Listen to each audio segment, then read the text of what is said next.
Hello. हाँ बच्चों, good morning. तो बेटा कल हमने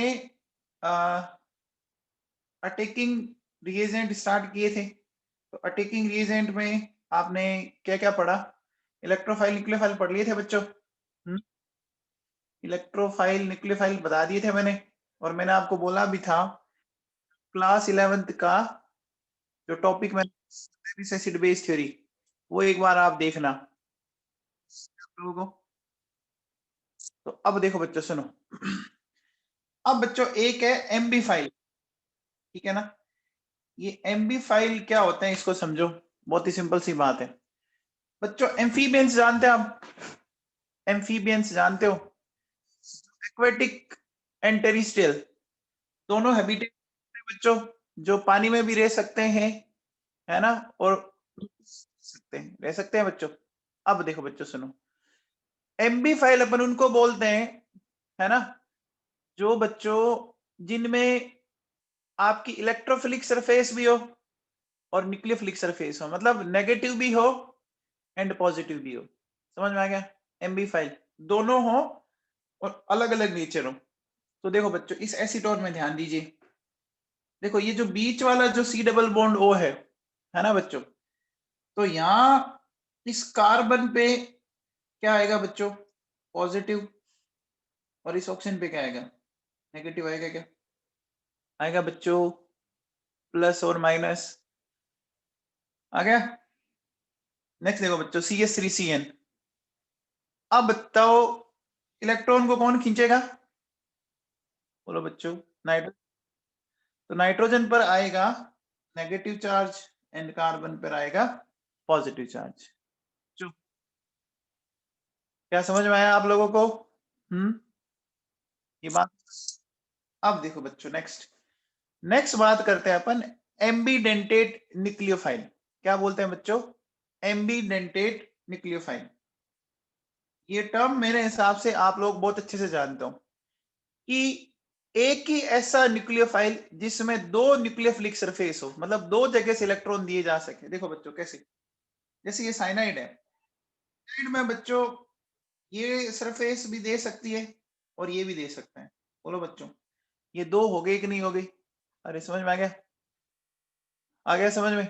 अब देखो नेक्स्ट जो ओ एन ओ ग्रुप में आप क्या देख रहे हैं? ओ ग्रुप में आप ध्यान दीजिए बच्चों, ऑक्सीजन का दिया जा सकता है और नाइट्रोजन का लोन पेयर भी दिया जा सकता है। क्या बच्चों? NH2OH में देखो, NH2OH में इस नाइट्रोजन का लोन पेयर दिया जा सकता है और इस ऑक्सीजन का लोन पेयर भी दिया जा सकता है, बच्चों। तो एम्बीडेंटेट समझ में आ गए? एम्बीडेंटेट किसको बोलते हैं? जिसमें ऐसा न्यूक्लियोफाइल जिसमें दो न्यूक्लियोफिलिक सरफेस हो। समझ में आ गया बच्चों? बोलो बेटा। ये एम्बीडेंटेट लिगेंड पढ़े थे आप लोगों ने, याद है क्या? एम्बीडेंटेट लिगेंड पढ़े थे बच्चों आप लोगों ने, याद कीजिए। ये वही तो है, ये वही है बच्चों, ठीक है ना? आ गया समझ में? ठीक है बच्चों। अब जो मैं टॉपिक ले रहा हूं ना बच्चों, ये बड़ा इंपॉर्टेंट है ना। ये दो टर्म मैंने एक्सप्लेन कर दी, एमबी फाइल एंड एम्बीडेंट। अब अपन आते हैं बच्चों न्यूक्लियोफिलिसिटी एंड बेसिसिटी। इसको समझना बच्चों, है ना। बोलो, ये टॉपिक बड़ा इंपॉर्टेंट है, एकदम अच्छे से समझना। ये चीजें काम आएगी बच्चों आपके आगे। सबसे पहले बच्चों एक बात बताओ, अगर कोई भी स्पीसीज न्यूक्लियस से लव करता है ना, न्यूक्लियस लविंग स्पीसीज है, तो उस न्यूक्लियस लविंग स्पीसीज के पास क्या नेगेटिव चार्ज होगा बच्चों? क्या नेगेटिव चार्ज होगा? अच्छा, क्या उस पे लोन पेयर होगा? क्या उसके ऊपर लोन पेयर होगा? होगा। इसका मतलब वो इलेक्ट्रॉन रिच हुआ या इलेक्ट्रॉन डिफिशिएंट हुआ?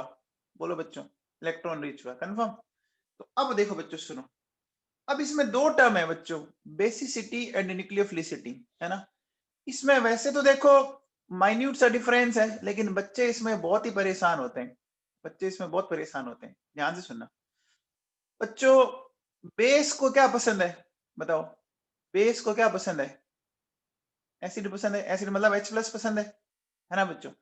तो अब देखो बच्चों, अगर कोई भी इलेक्ट्रॉन रिच स्पीसीज, है ना, अगर वो H+ के साथ इंटरेक्ट करे, अगर कोई भी इलेक्ट्रॉन रिच स्पीसीज आपके H+ के साथ इंटरेक्ट करे, तो इस इलेक्ट्रॉन रिच स्पीसीज की इस प्रॉपर्टी को अपन बोलेंगे। समझ में आ गया बच्चों? तो देखो बेटा, अभी ये B नेगेटिव या B लो किससे इंटरेक्ट कर रहा है? बोलो बच्चों। H+ से कर रहा है बच्चों। तो ये प्रॉपर्टीज की क्या बोली जाएगी? ये प्रॉपर्टी बोली जाएगी बच्चों बेसिसिटी, बोली जाएगी बच्चों। आ गया समझ में?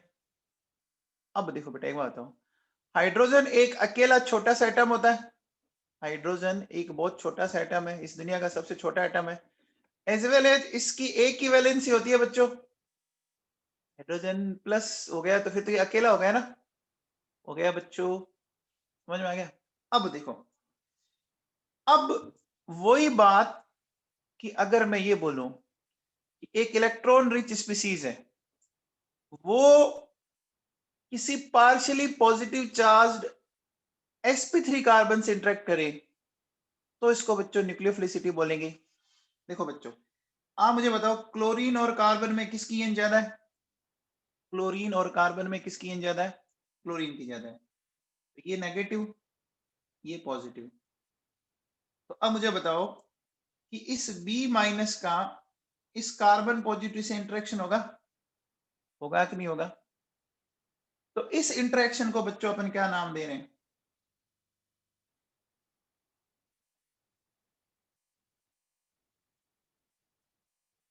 न्यूक्लियोफिलिसिटी। ये समझ में आया बच्चों? इसको अपन क्या बोल रहे हैं?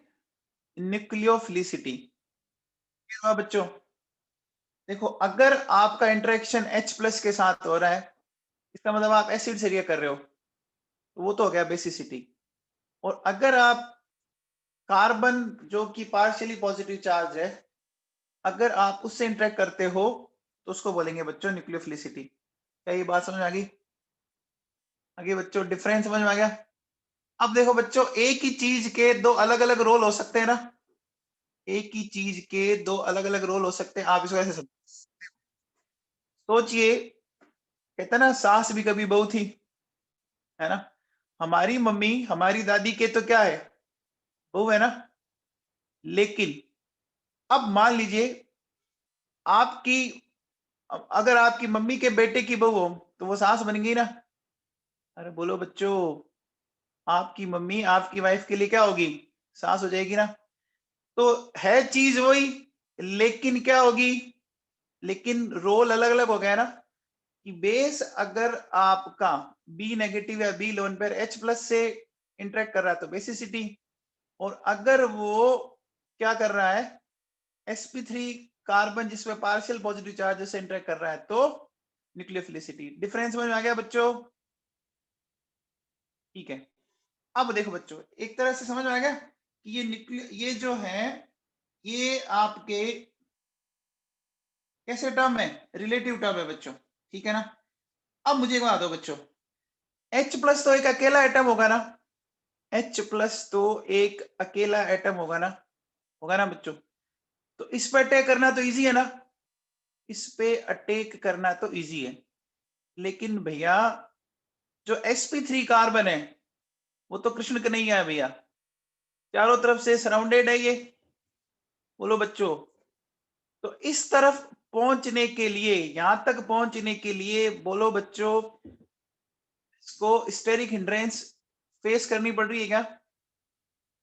फेस करनी पड़ रही है बच्चों, करनी पड़ रही है। ये बात समझ आ गई? बोलो बच्चों।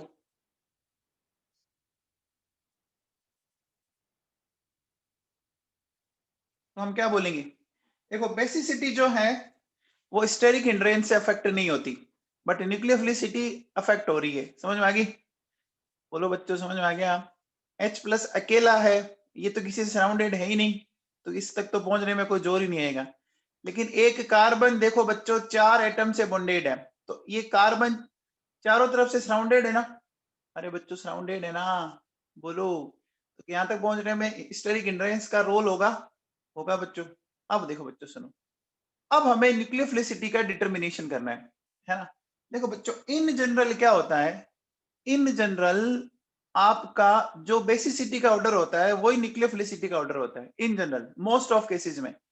कुछ ऐसे केस आए में जिसमें दोनों में अलग अलग आ सकते हैं, है ना। मैं ये लाइन लिख देता हूं यहाँ पर,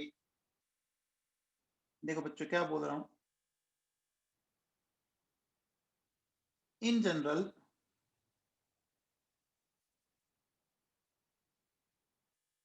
nucleophilicity and basicity have same order. अब देखो बच्चों, अब हमें न्यूक्लियोफिलिसिटी को डिटरमाइन करना है, तो सबसे पहला लेते हैं बच्चों, देखो एक ही एटम हो, है ना। अब वो एटम एक बार तो नेगेटिवली चार्ज हो और एक बार न्यूट्रल हो, तो बताओ बच्चों ऐसी कंडीशन में इलेक्ट्रॉन देने की टेंडेंसी किसकी होगी, न्यूट्रल की होगी या एनाइन की होगी, कंफर्म है नेगेटिव होगी ना, होगी बच्चों। इलेक्ट्रॉन इजीली दे पाएगा, दे पाएगा बच्चों। तो देखो मेरे पास ये NH2 माइनस है और ये NH3 है, देखो यहाँ नेगेटिव है, यहाँ लोन पेयर है, तो बोलो बच्चों किसकी न्यूक्लियोफिलिसिटी या किसकी बेसिसिटी ज्यादा होगी, नेगेटिव वाले की होगी बच्चों। तो देखो बेटा ये नेगेटिव वाला, अगले में भी ये नेगेटिव वाला, अगले में भी ये नेगेटिव वाला, फिर नेगेटिव वाला, फिर नेगेटिव वाला, फिर नेगेटिव वाला। क्या समझ में आ गया, बोलो बच्चों क्या समझ में आ गया क्या, आगे बात समझ में, सबको क्लियर है। तो अपन कह सकते हैं कि ये जो ऑर्डर है वो न्यूक्लियोफिलिसिटी और बेसिसिटी दोनों के लिए ट्रू है। अब देखो बच्चों सुनो, एक बात बताओ, अगर मैं आपसे बोलूं कि कोई डोनर एटम जिसके ऊपर नेगेटिव चार्ज या लोन पेयर है, अगर वो नेगेटिव चार्ज को होल्ड करके रख सकता है, यानी वो स्टेबल है, तब तो देगा नहीं ना। अरे बोलो बच्चों, अगर मेरी कैपेसिटी है, मेरी एबिलिटी है नेगेटिव चार्ज या लोन पेयर को रखने की, तो क्या मैं देना चाहूंगा, नहीं देना चाहूंगा। और अगर मान लीजिए मेरे में एबिलिटी है ही नहीं उसको रखने की, तो फिर मैं क्या करना चाहूंगा बच्चों, उसको फिर मैं उसको देना चाहूंगा ना, बोलो बच्चों देना चाहूंगा ना। जब मैं होल्ड करके नहीं रख सकता तो फिर मैं उसको क्या करूंगा, दे दूंगा ना। अरे बोलो बच्चों, आगे बात समझ में, दिमाग में बैठ गया। जैसे आप ऐसे सोचो कि अगर सिटी वाले जो आजकल जो लोग हैं, अगर उनको एक गाय दे दो आप, है ना, तो क्या वो गाय को पाल सकते हैं, बोलो बच्चों। आजकल सिटी वाले लोग नहीं कर सकते ना, वो क्या करेंगे, वो गांव वाले लोगों को दे देंगे, है ना, क्योंकि गांव वाले आराम से उसको रियर कर सकते हैं। सिटी वाले को कुत्ता दे दो, उसको तो पाल लेते हैं ना वो, है ना बच्चों, सही बात है।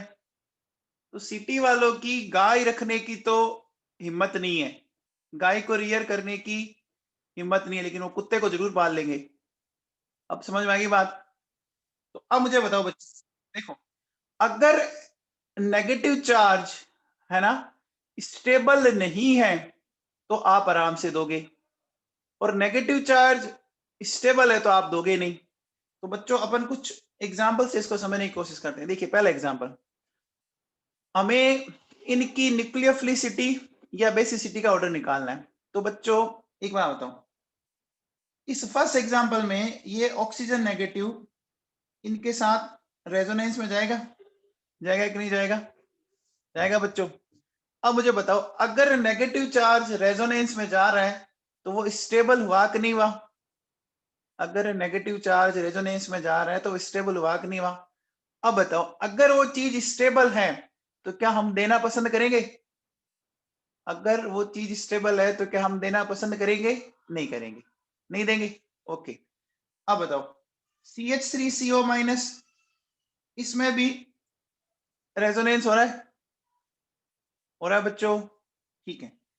अच्छा फिनोक्साइड आयन में भी रेजोनेंस हो रहा है। अब मुझे बताओ बच्चों किसका रेजोनेंस ज्यादा इफेक्टिव है, एसीटेट आयन वाला या फिनोक्साइड आयन वाला, बताओ बच्चों किसका रेजोनेंस ज्यादा इफेक्टिव है।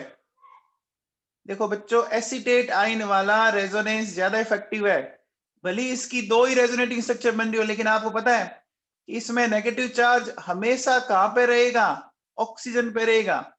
इक्विवेलेंट रेजोनेटिंग स्ट्रक्चर बनेगी, इसमें एक जैसी बनेगी, जबकि फिनोक्साइड में नेगेटिव चार्ज कहां पे जा रहा है?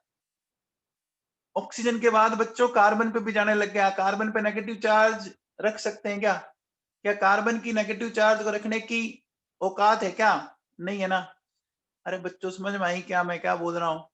मेरी बात समझे। एसीटेट में रेजोनेटिव स्ट्रक्चर 2 ही बनती है और फिनोक्साइड में 5 बनती है ना। लेकिन खास बात क्या है कि एसीटेट आयन में नेगेटिव चार्ज हमेशा ऑक्सीजन पे रहता है। उस ऑक्सीजन की तो औकात है ना बच्चों रखने की। बोलो बच्चों। अरे औकात है। और फिनोक्साइड में नेगेटिव चार्ज कार्बन के ऊपर गया है, उसकी तो औकात नहीं है ना। अरे बच्चों समझ में आ गया? चलिए अब मुझे बताओ, देखो नेक्स्ट है हाइड्रोक्साइड आयन और नेक्स्ट है हमारा इथोक्साइड आयन। ये CH3 तो क्या करेगा? इसको इलेक्ट्रॉन देके नेगेटिव चार्ज को बढ़ा देगा ना। बोलो बच्चों बढ़ा देगा ना।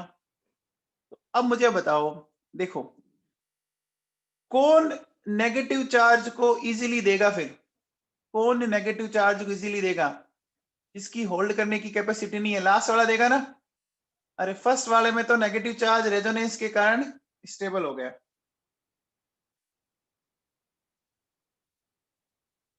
हो गया बच्चों? क्या ये ऑर्डर समझ में आया? क्या ये ऑर्डर सबको समझ में आया? किसी को डाउट है तो बोलो। अरे बच्चों एनाइन की स्टेबिलिटी चेक करो, एनाइन की स्टेबिलिटी चेक करो। चलो अगला आ जाओ बच्चों, इसमें चेक करते हैं बच्चों। अगले में बताओ कौन सा एनाइन स्टेबल है? देखो CH3 तो डोनेट करेगा, ये तो नेगेटिव चार्ज को बढ़ा देगा। चार्ज बढ़ती है एनर्जी बढ़ती है, और एनर्जी बढ़ती स्टेबिलिटी घटती है ना। अच्छा ये खींचेगा, खींचेगा ना बच्चों, बीच वाले में कुछ नहीं है। तो मुझे बताओ नेगेटिव चार्ज किस पे स्टेबल हुआ? नेगेटिव चार्ज किस पे स्टेबल हुआ? किस पे हुआ बच्चों? थर्ड पे हुआ ना। तो उसकी देने की टेंडेंसी कम हो जाएगी, यानी सेकंड की देने की टेंडेंसी ज्यादा होगी। होगी बच्चों। चलिए अब बात करते हैं बच्चों अपन एल्कोहल एंड वाटर के अंदर, एल्कोहल एंड वाटर के अंदर। तो हमें लोन पेयर देना बच्चों, ठीक है ना। तो देखो ये मिथाइल ग्रुप इलेक्ट्रॉन डोनेट करेगा, करेगा बच्चों। तो इस ऑक्सीजन पर इधर इलेक्ट्रॉन आएगा, तो ऑक्सीजन पर अवेलेबिलिटी बढ़ेगी, बढ़ेगी बच्चों, बढ़ेगी ना। बढ़ेगी तो इसकी इलेक्ट्रॉन देने की टेंडेंसी बढ़ जाएगी, इसकी न्यूक्लियोफिलिसिटी या बेसिटी ज्यादा आएगी। आएगी क्या? आएगी बच्चों, ठीक है। अब मुझे बताओ बच्चों, ये फिनोल है और ये वाटर है। तो फिनोल में तो जो ऑक्सीजन का लोन पेयर है वो तो रेजोनेंस में जाएगा, जाएगा ना। फिनोल में ऑक्सीजन का लोन पेयर रेजोनेंस में जाएगा, जाएगा बच्चों, समझ में आ रहा है। लेकिन क्या वाटर में रेजोनेंस में जाएगा? नहीं जाएगा। अब नहीं जाएगा तो आपको देना पड़ेगा ना, नहीं जाएगा तो आपको देना पड़ेगा ना। बोलो बच्चों। तो ये आ जाएगा क्या? समझ में आया? अरे आया बच्चों, ठीक है। नेक्स्ट देखिए, नेक्स्ट है fifth CH3NH minus NH2 minus, ये है बच्चों। अब देखो, अब मुझे बताओ ये CH3 और धक्का देके एक नेगेटिव चार्ज को बढ़ाएगा, यहाँ NH2 माइनस हो गई, लेकिन यहाँ नेगेटिव चार्ज रेजोनेंस में जा रहा है, रेजोनेंस में जा रहा है बच्चों। और इस लास्ट वाले में देखो बच्चों ये भी रेजोनेंस में जा रहा है। इन लास्ट दोनों में किसमें रेजोनेंस ज्यादा इफेक्टिव है? बताओ लास्ट दोनों में किसमें रेजोनेंस ज्यादा इफेक्टिव है? फोर्थ में। क्यों रेजोनेंस ज्यादा इफेक्टिव क्यों है बच्चों? क्योंकि देखो नेगेटिव ऑक्सीजन के ऊपर जा रहा है, जा रहा है ना बच्चों, हाई एंड पे रह रहा है। आ गया समझ में? तो बोलो बच्चों इसकी तो होल्ड करने की औकात है ना। अरे इसकी तो इलेक्ट्रॉन को होल्ड करने की औकात है ना। बोलो बच्चों, आगे बात सुने। तो ये देगा बच्चों, दे देगा। चलिए अब आ जाओ बच्चों, यही बात यहाँ पर है। देखो यहाँ पर भी ये रेजोनेंस दिखाएगा, यहाँ पर भी ये रेजोनेंस दिखाएगा। ऊपर एनाइन था और अब मैंने इनके न्यूट्रल ले लिया, तो बात तो वही आएगी बच्चों, कोई अलग तो कुछ आएगा नहीं, ये आ जाएगा वापस। अब बताओ बच्चों 7 वाला एग्जाम्पल बताओ।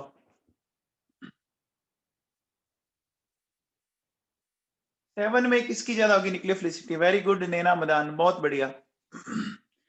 देखो बच्चों 7 में सेकंड की ज्यादा होगी। क्यों होगी? सेकंड की ज्यादा होगी क्या? सेकंड की ज्यादा होगी? सोच लो अभी भी। 7 में सेकंड की ज्यादा होगी क्या? अरे ब्रिट्स रूल कहाँ लगा रहे हो तुम?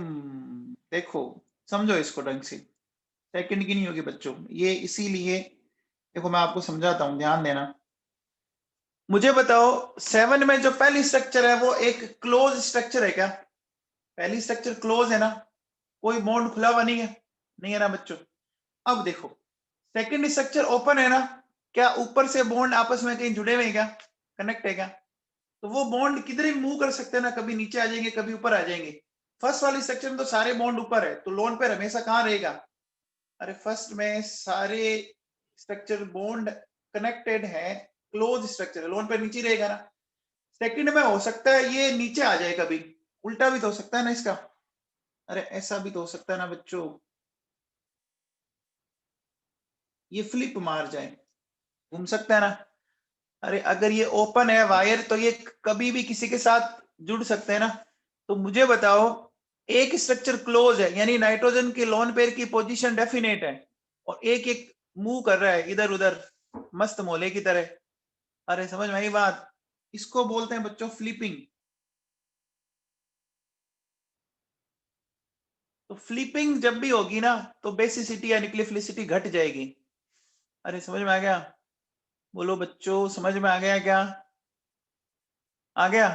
अब आपने यहाँ ब्रिट्स रूल लगाया है ना, ब्रिट्स रूल लगाओगे तो उसको मान लीजिए लोन पेयर दे दिया, तो उसने कितने सिग्मा बॉन्ड बना लिया? उसने कितने सिग्मा बॉन्ड बना लिए? 4 सिग्मा बॉन्ड बना लिए। था वाइब्रेशन तभी भी sp3 है ना, मैंने sp2 थोड़ी न किया। फ्लिपिंग होने से चित्रक सिंगल, ये जो लोन पेयर है ना, जैसे सपोज मान लो ये लोन पेयर इधर है, ठीक है, और ये मूव करके इधर आ गए इस तरह से, ये भी कंडीशन बन सकती है। तो ये लोन पेयर को क्या करने की कोशिश करेंगे? कवर अप करने की कोशिश करेंगे, मूव कर सकते हैं ना। अरे ये लोन पेयर को कवर अप करने की कोशिश करेंगे ना जब ओपन है तो। आया समझ में? फिर कवर अप होगा, देने की टेंडेंसी कम हो जाएगी। ठीक है ना बच्चों? अरे बच्चों समझ में आ गया? चलिए, अब आओ बच्चों, कुछ एक्सेप्शंस देखते हैं, एक्सेप्शंस करते कंसीडर। ठीक है बच्चों, मेरे पास एक है मिथॉक्साइड आइन, एक है आइसोप्रोपोक्साइड, एक है ट्रेसिब्यूटोक्साइड, है ना बच्चों? तो सबसे पहले देखो बेटा, यहाँ पे ये 3 ग्रुप है बच्चों। तो इसमें नेगेटिव चार्ज की डेंसिटी बढ़ गई क्या? बढ़ गई बच्चों, सबसे ज्यादा बढ़ी। इसमें नेगेटिव चार्ज की डेंसिटी थोड़ी कम बढ़ी, और इसमें तो ये सबसे कम है बच्चों? बोलो। तो अब मुझे बताओ, किसके पास नेगेटिव चार्ज सबसे ज्यादा है? किसके पास नेगेटिव चार्ज सबसे ज्यादा है? थर्ड वाले के पास। तो अब मुझे बताओ कि अगर मैं बेसिक स्ट्रेंथ की बात करूं, तो बोलो बच्चों, थर्ड जो होगा वो सबसे अच्छा होगा क्या? अरे H प्लस को तो ये अप्रोच कर ही लेगा ना, H प्लस को तो ज्यादा से ज्यादा इलेक्ट्रॉन चाहिए ना। लेकिन एक बात बताओ, न्यूक्लियोफिलिसिटी के मामले में मामला उल्टा आ जाएगा बच्चों। क्यों? कि देखो बच्चों, ये बहुत बड़ा ग्रुप है, ये बल्कि ग्रुप है, तो क्या उस कार्बन तक पहुंच पाएगा क्या? अरे ये खुद देखो मोटा ताजा ग्रुप है, ध्यान दीजिए बच्चों, है ना, ये खुद मोटा ताजा ग्रुप है, तो क्या उस तक पहुंच पाएगा? अरे पहुंच पाएगा क्या? नहीं पहुंच पा रहा ना। तो बच्चों यहां समझ में आया कि यहाँ न्यूक्लियोफिलिसिटी और बेसिक स्ट्रेंथ का ऑर्डर अलग अलग आ गया ना। अरे आ गया क्या बच्चों? बोलो। आ गया? पक्का? आपको समझ में आया? क्यों? देखो मैंने क्या बोला था, मैंने ये बोला था ना कि बच्चों बेसिक स्ट्रेंथ तो हिंड्रेंस पे डिपेंड नहीं करती, लेकिन न्यूक्लियोफिलिसिटी हिंड्रेंस पे डिपेंड करती है। बच्चों समझ में आया? ये एग्जाम में आने वाला क्वेश्चन है ये, ठीक है? चलिए, अब आओ बच्चों, नेक्स्ट बी पर आओ। ठीक है, ये बी वाले की बात करते हैं। इस बी वाले में बेसिक स्ट्रेंथ बताओ किसकी ज्यादा है? कौन बताएगा? बी वाले में बेसिक स्ट्रेंथ किसकी ज्यादा है?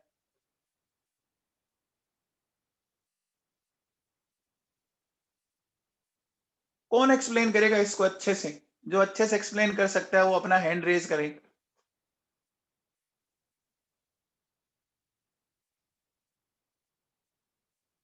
जो बच्चा एक्सप्लेन कर सकता है वो अपना हैंड रेज करें।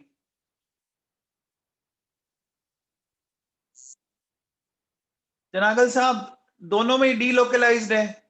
डी लोकल क्या लोकलाइज्ड है? डी लोकलाइज्ड तो किसी में है ही नहीं। रेजोनेंस तो दोनों में नहीं हो रहा।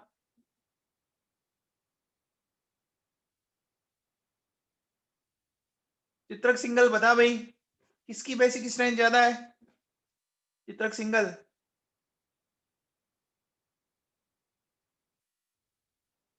पुलकित जसूजा, क्या बात है।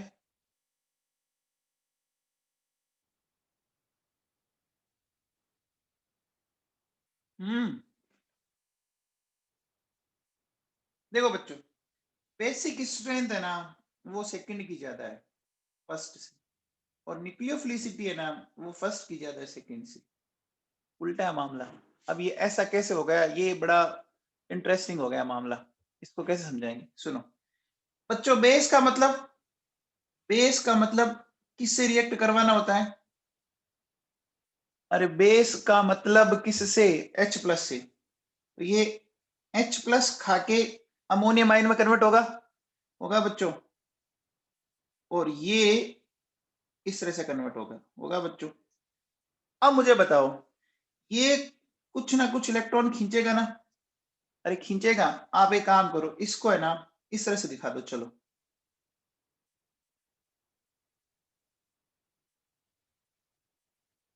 अब बताओ बच्चों, एक जगह NH2 ग्रुप है और एक जगह H है, तो NH2 इलेक्ट्रॉन खींच के पॉजिटिव चार्ज को बढ़ाने की कोशिश करेगा कि नहीं करेगा? अरे बोलो बच्चों, करेगा। क्या समझ में आया? क्या ये लॉजिक समझ में आया? बेसिक स्ट्रेंथ देखो बच्चों अलग आई है, आई है ना? और आइए बच्चों, लेकिन न्यूक्लियोफिलिसिटी किसकी ज्यादा है? न्यूक्लियोफिलिसिटी फर्स्ट की ज्यादा है। क्यों? देखो बेटा सुनो, ये क्या चाह रहा है कि यार ये मेरे पास दो दो लोन पेयर है ना बच्चों? ये दो लोन पेयर है। अब जब ये दो लोन पेयर है ना, तो इनके बीच में क्या होगा बच्चों? रिपल्शन हो रहा होगा ना? इन दोनों के बीच में रिपल्शन हो रहा होगा। तो ये क्या चाहेगा कि यार मैं इस एक लोन पेयर को मैं कार्बन पॉजिटिव को देख के उसके साथ बॉन्ड बना के खत्म कर दूं, है ना? तो रिपल्शन खत्म हो जाएगा ना? अरे बोलो बच्चों, समझ में आया? अरे बात समझ में आई क्या नवाबों? आ गया? ठीक है। चलिए बच्चों, अगला बताओ। अगला ऐसा ही एग्जाम्पल है। अगला ऐसा ही एग्जाम्पल, स्ट्रेंथ बताओ किसकी ज्यादा होगी? बेसिक स्ट्रेंथ वाटर की ज्यादा होगी। ये एग्जाम्पल बड़े इंपॉर्टेंट है बच्चों, ये इनऑर्गेनिक में भी पूछे जा सकते हैं, आपसे पूछे जा सकते हैं। अब देखो बच्चों, इसके ऊपर ये लोन पेयर है, ये लोन पेयर लड़ेंगे ना? अरे लड़ेंगे ना बच्चों। यहाँ देखो बेटा क्या होगा, इसकी न्यूक्लियोफिलिसिटी किसकी ज्यादा होगी? होगी। आ गया समझ में? अच्छा अब बताओ बच्चों, ये अमोनिया है और यहाँ पर ये है। बताओ बच्चों, बेसिक स्ट्रेंथ किसकी ज्यादा होगी? सेकंड की होगी। और न्यूक्लियोफिलिसिटी फर्स्ट की ज्यादा होगी, सेकंड। क्या क्लियर है? क्या ये बात क्लियर है क्या? ठीक है बच्चों, ओके। चलो बच्चों, करते हैं बात नेक्स्ट नेक्स्ट एग्जांपल पे लौटिए। देखो बच्चों, CH3 minus NH2 minus OH minus F minus, ठीक है। अब एक चीज बताओ मुझे अच्छे से कि किसकी नेगेटिव चार्ज को रखने की एबिलिटी बहुत अच्छी है? बताओ इस एग्जांपल में कौन नेगेटिव चार्ज को होल्ड करके रख सकता है? F माइनस रख सकता है ना, क्योंकि उसकी EN बहुत ज्यादा है, वो इलेक्ट्रॉन को अच्छे से होल्ड करके रख सकता है, रख सकता है ना? अब बताओ, तो किसकी होल्ड करने की कैपेसिटी एकदम ही अच्छी नहीं है? किसकी होल्ड करने की कैपेसिटी अच्छी नहीं है? CH3 minus. तो बच्चों वो देगा, वो देगा ना, वो देगा ना भाई लोगों। अब मुझे बताओ, कल मैंने पढ़ाई थी क्या polar protic and polar aprotic solvent? पढ़ाई थी क्या? PPS अब मुझे बताओ, क्या पोलर एप्रोटिक सॉल्वेंट एनाइन का सॉल्वेशन करते हैं क्या? पोलर एप्रोटिक सॉल्वेंट के पास लोन पेयर होता है, तो क्या एनाइन का सॉल्वेशन करते हैं? अरे करते हैं क्या बच्चों? नहीं करते ना। ये फ्री रहेंगे ना एनाइन? अरे ये एनाइन फ्री रहेंगे ना। तो अब मुझे बताओ, अगर ये एनाइन फ्री पड़े, अगर ये एनाइन फ्री पड़े तो इनकी ये आ जाएगा क्या बच्चों? CH3 minus NH2 minus OH minus और F माइनस। बोलो बच्चों, क्या समझ में आया? बोलो समझ में आया? ऑर्डर ये आ जाएगा क्या? आ जाएगा? आ गया? बोलो बच्चों। देखो बच्चों, मैंने क्या बोला कि ये जो CH3 माइनस है, इसकी EN सबसे कम है, तो इसकी नेगेटिव चार्ज को होल्ड करने की कैपेसिटी सबसे कम होगी। तो सबसे कम होगी तो इलेक्ट्रॉन इजीली दे देगा कि नहीं दे देगा बच्चों? दे देगा ना, आपको प्रोवाइड करवा देगा ना भाई लोगों। अच्छा, ये मैंने कल पढ़ाया था, देखो आपको। देखो बेटा, मैं आपको फिर कह रहा हूं कि जो बच्चा MHI इफेक्ट और जो मैंने ये टॉपिक पढ़ाए हैं ना, अगर उनको ध्यान से नहीं पढ़ेगा तो आगे दिक्कत ही दिक्कत होने वाली है। ये देखो बच्चों, only lone pair and no active hydrogen means they cannot provide H plus ion due to negative pole. Only cation can be solvated. Anion is not solvated by such solvent. लिखा है ना? पढ़ के आया करो ना यार घर से, और घर पे तो बैठे हो, कौन सा आ रहे हो इधर? हाँ भैया, चलिए बात को आगे बढ़ाते हैं। अब आता हूं पोलर प्रोटिक सॉल्वेंट की बात करें तो बच्चों, पोलर प्रोटिक सॉल्वेंट तो दोनों का सॉल्वेशन करता है। पोलर प्रोटिक सॉल्वेंट तो दोनों का सॉल्वेशन करता है। अब मुझे बताओ, जब अपन एक पीरियड में लेफ्ट टू राइट जाते हैं, जब एक पीरियड में लेफ्ट टू राइट जाते हैं तो साइज छोटा होता जाता है। पीरियड में लेफ्ट टू राइट जाते हैं तो साइज छोटा होता जाता है। तो मुझे बताओ, इस ये जो 4 एनाइन लिखे हुए हैं, इस 4 एनाइन में सबसे छोटा साइज किसका है? F माइनस का है बच्चों। अब मुझे बताओ, सॉल्वेशन या किसी को अगर मुझे घेरना है तो छोटे को घेरना आसान होता है या बड़े को घेरना आसान होता है? बताओ बच्चों, छोटे को घेरना आसान होता है, बड़े को? छोटे को घेरना आसान होता है ना। तो बच्चों F माइनस को क्या करेगा? पोलर प्रोटिक सॉल्वेंट बहुत अच्छे से सराउंड कर लेगा ना बच्चों, इस तरह से घेर लेगा बच्चों। अब मुझे बताओ, जब इसको घेर लेगा तो यहाँ ये जो पॉजिटिव चार्ज है, पॉजिटिव चार्ज इस F नेगेटिव के चार्ज को कुछ खत्म करने की कोशिश करेंगे ना। अरे इस F नेगेटिव चार्ज को कुछ मिनिमाइज करने की कोशिश करेंगे। तो जब इसके पास बच्चों चार्ज ही कम हो गया तो अब ये देगा क्या? अरे जब इसके पास चार्ज ही कम हो गया तो देने की टेंडेंसी अपने आप ही खत्म हो गई ना। अरे जेब में पैसे ही नहीं है और आपकी इच्छा हो रही कि मैं किसी को दूं, लेकिन दोगे क्या? है ही नहीं जेब में। अरे बच्चों समझ में आई क्या बात? अब मुझे बताओ, देखो CH3 माइनस का साइज बड़ा है, CH3 माइनस का साइज बड़ा है, तो बच्चों इसका क्या हो रहा है? इसका सॉल्वेशन हो ही नहीं पा रहा, बड़े को सराउंड करना मुश्किल है। अरे मुश्किल है ना। बोलो बच्चों। तो अब मुझे बताओ, इसका नेगेटिव चार्ज डिक्रीज नहीं होगा तो ये आराम से दे पाएगा फिर? अरे बोलो बच्चों, नेगेटिव चार्ज डिक्रीज नहीं दे पाएगा। देखो अगेन ये सेम ऑर्डर आएगा क्या? अगेन ये सेम ऑर्डर आएगा बच्चों। इसका मतलब ये समझ में आ गई बात? इसका मतलब ये बात समझ में आ गई कि पीरियड के अंदर आपके सॉल्वेंट का कोई इफेक्ट नहीं आता। पीरियड के अंदर सॉल्वेंट का कोई इफेक्ट नहीं आता। अरे नहीं आ रहा ना। बोलो बच्चों। अच्छा, ये का ये ऑर्डर क्या होगा? Same order for basic strength. Same order आएगा बेसिक स्ट्रेंथ का, वैसे तो ऊपर लिखा हुआ है। अच्छा एक बात बच्चों बताओ मुझे, आपने कभी ऐसा पढ़ा है क्या कि स्ट्रॉन्ग एसिड का कॉन्जुगेट बेस वीक होता है? अरे पढ़ा है क्या? स्ट्रॉन्ग एसिड का कॉन्जुगेट बेस वीक होता है।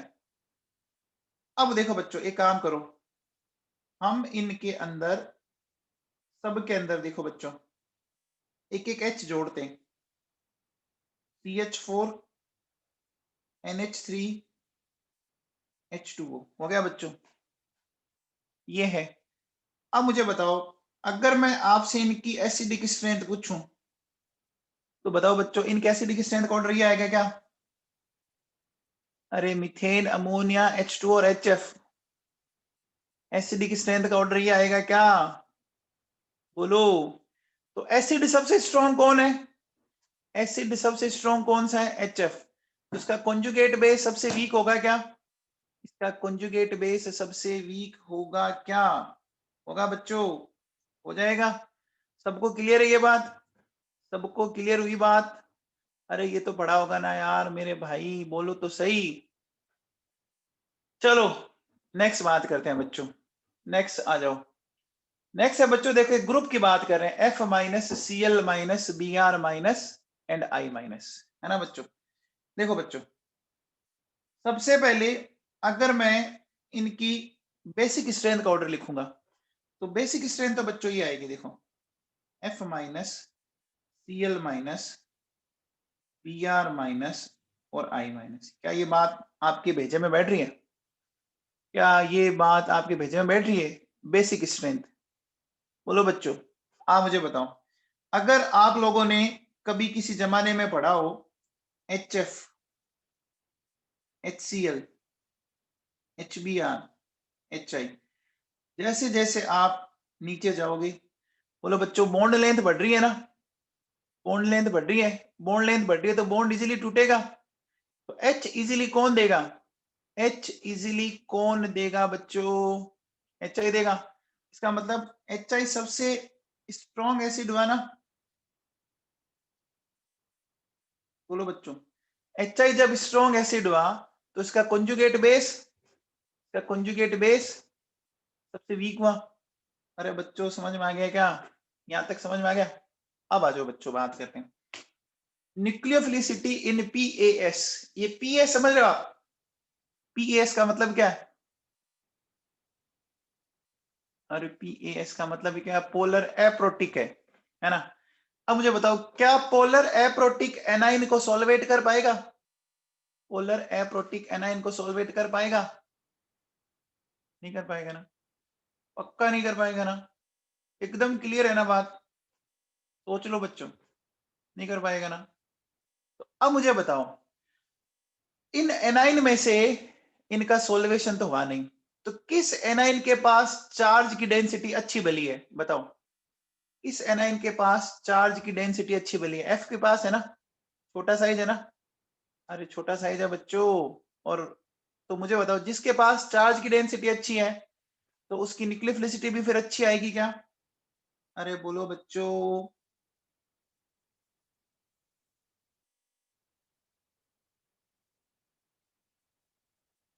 आ गया समझ में? अरे बच्चों ये समझ में आ गया क्या? F का साइज सबसे छोटा है तो चार्ज डेंसिटी ज्यादा, तो देने की टेंडेंसी भी ज्यादा हुई। हुई क्या? अरे बच्चों समझ में आया? आई बात समझ में? और नहीं समझ में आया तो आप, मैंने आपको पहले भी यही बताया था, फिजिक्स वाला ये फॉर्मूला याद कर लिया करो। जिसकी रेडियस ज्यादा है ना उसकी चार्ज को होल्ड करने की कैपेसिटी अच्छी होगी ग्रुप के अंदर, तो वो इलेक्ट्रॉन देना पसंद कम ही करेगा। अब आ जाओ बच्चों पीपीएस। पीपीएस समझते हैं? पीपीएस समझते हैं क्या? बोलो बच्चों, पोलर प्रोटिक। अब बताओ, इन एनाइन का हाइड्रेशन हो जाएगा क्या? अब इन एनाइन का हाइड्रेशन हो जाएगा? किसका हाइड्रेशन ज्यादा होगा? किसका हाइड्रेशन ज्यादा होगा? F माइनस का होगा ना? तो भैया जिसका हाइड्रेशन ज्यादा हुआ उसका नेगेटिव चार्ज एक तरह से डिक्रीज होने लग गया ना?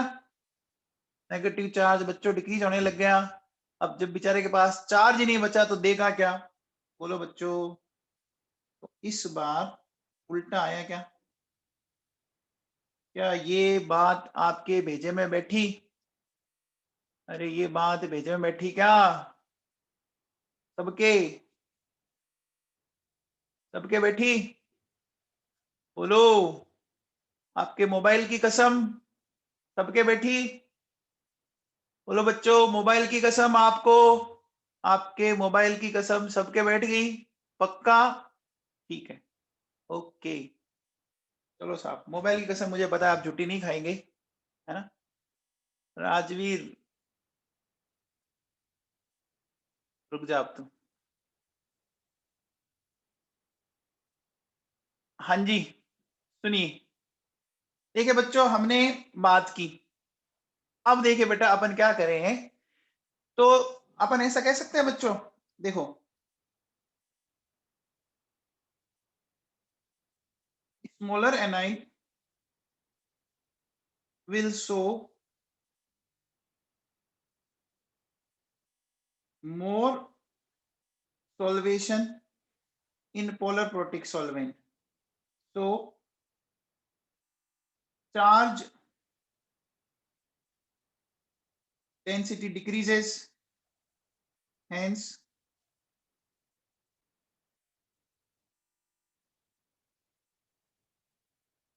nucleophilicity decreases. ठीक है बच्चों, अब देखो बेटा एक बात सुन लो मेरी बात, ठीक है ना, मैं जो बात बोल रहा हूं ध्यान से सुनना। अब बच्चे के दिमाग में आता है कि सर हम क्या कंसीडर करें, हम पोलर प्रोटिक कंसीडर करें या पोलर एप्रोटिक करें, तो बताओ बच्चों दिमाग लगाओ क्या कंसीडर करना चाहिए, पोलर प्रोटिक के अकॉर्डिंग कंसीडर करना चाहिए अगर कुछ नहीं बोले, या पोलर एप्रोटिक। बच्चों पोलर प्रोटिक करना चाहिए, क्यों करना चाहिए, रीजन बड़ा सिंपल है, वाटर आपको सबसे इजीली अवेलेबल है ना, वाटर सबसे इजीली अवेलेबल है ना, तो अगर आप कुछ बोले ना तो क्या करना है आपको, किसके अकॉर्डिंग कंसीडर करना है यहाँ पर, अरे किसके अकॉर्डिंग कंसीडर करना है, पोलर प्रोटिक के अकॉर्डिंग, ठीक है ना। तो बच्चों आप मुझे बताओ, ये polar protic and polar aprotic वाला मामला सिर्फ और सिर्फ कहाँ इफेक्ट कर रहा है, सॉल्वेंट वाला मामला सिर्फ और सिर्फ पीरियड में या ग्रुप में, ग्रुप में कर रहा है, क्या ये बात आपके दिमाग में बैठी क्या, अरे बोलो बच्चों ये सिर्फ और सिर्फ ग्रुप में कर रहा है और कहीं नहीं कर रहा, देखो नहीं किया ना बच्चों इसने, अरे ये बात आपके दिमाग में समझ में आ गई।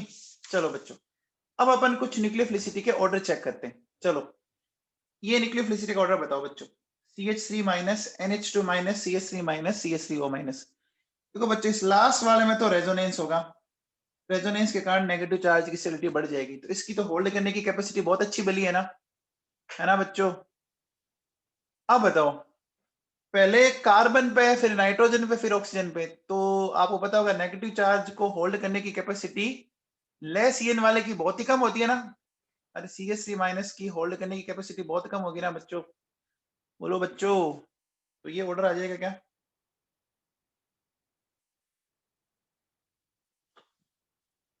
आ गया क्या बच्चों, आ गया, ओके।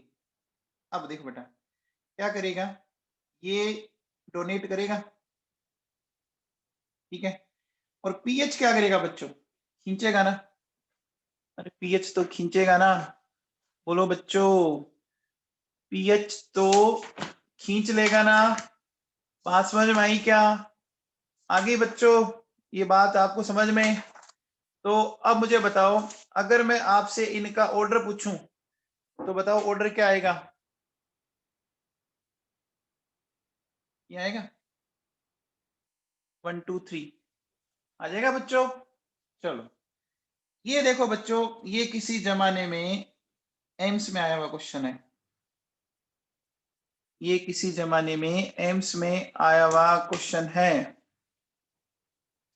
बताओ मैक्सिमम न्यूक्लियोफिलिसिटी चेक कर लो, इसमें ऑक्सीजन लीस्ट स्टेबल है, ऑक्सीजन का नेगेटिव चार्ज,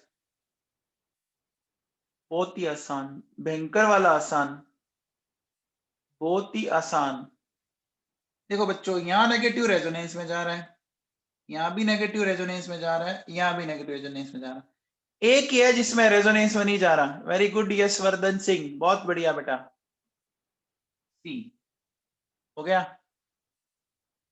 देखो बच्चों एक बात सुनो, इन जनरल क्या होता है जो बेसिक स्ट्रेंथ का ऑर्डर है ना वो न्यूक्लियोफिलिसिटी का ऑर्डर आता है मोस्ट ऑफ केसेस में, है ना, इन जनरल जो बेसिक स्ट्रेंथ का ऑर्डर आता है वही आपका न्यूक्लियोफिलिसिटी का ऑर्डर आ जाएगा। अब बताओ बच्चों RO माइनस और RS माइनस किसकी न्यूक्लियोफिलिसिटी ज्यादा होगी, बताओ बच्चों किसकी ज्यादा होगी, सोच के बताओ, सेकंड वाले की ज्यादा होगी ना बच्चों।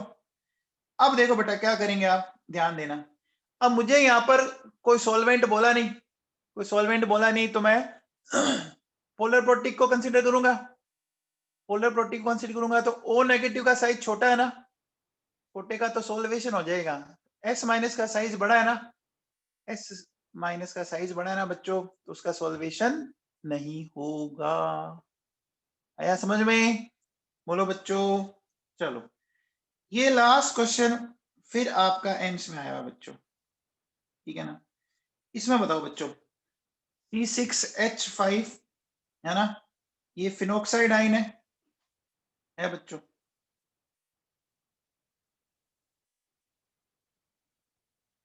बच्चों एम्स में ये टॉपिक मतलब आप ये समझो कि ऑलमोस्ट हर साल यहां से क्वेश्चन आता था एम्स के एग्जाम में। ऑर्डर बताना है बच्चों, ऑर्डर बताना है, ऑर्डर बताना है, ऑर्डर बताना है भाई लोगों।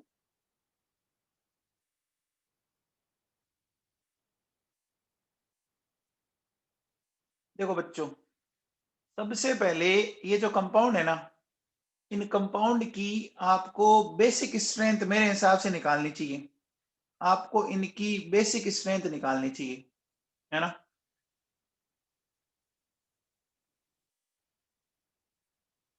वेरी गुड, क्या बात है पूनिया जी। देखो बच्चों सुनो कैसे, मैं एक काम करता हूं, जगह कहाँ है,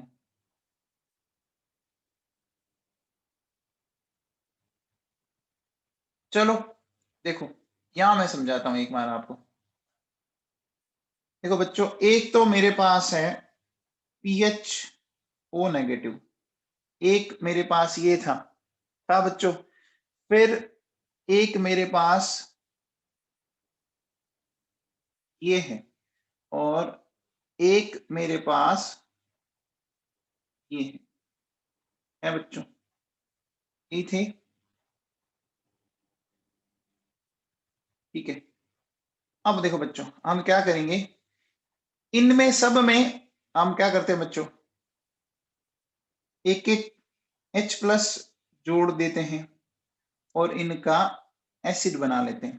देखो बच्चों, PHOH, PHSH, ये हो गया ये, और आपका हो गया बच्चों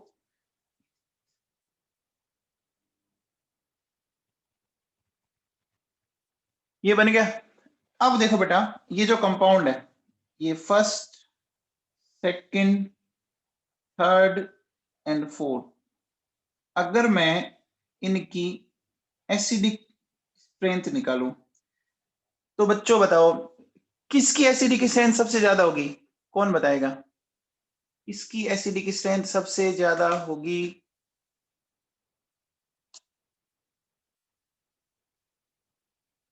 किसकी होगी बच्चों? अरे क्या कर रहे हो नवाबों, सेकंड की होगी ना। ग्रुप में जैसे जैसे नीचे जाते हैं एसिडिक स्ट्रेंथ बढ़ती है, ग्रुप में जैसे जैसे नीचे जाते हो एसिडिक स्ट्रेंथ बढ़ती है भैया, पता है क्या? HF और HCl में ज्यादा एसिडिक कौन है? HF और HCl में ज्यादा एसिडिक कौन है? HCl होता है ना।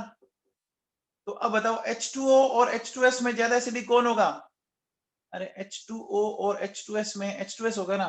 तो देखो बच्चों, पहले आया सेकंड, सेकंड के बाद फर्स्ट, अब थर्ड एंड फोर्थ में डिसाइड करना है।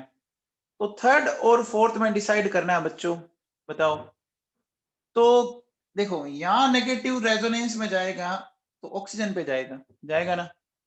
अरे जाएगा बच्चों। एंड सेकंड वाले में हमेशा कार्बन पे ही रहेगा। तो किसका रेजोनेंस ज्यादा इफेक्टिव है? बोलो बच्चों, किसका रेजोनेंस? फोर्थ का हुआ ना। अरे फोर्थ का हुआ बच्चों। तो देखो फोर्थ और फिर हो गया आपका थर्ड, ये एसिडिक स्ट्रेंथ आ गई। तो देखो बच्चों, basic strength of conjugate base, उल्टा कर दूं क्या? बोलो बच्चों, उल्टा कर दूं क्या?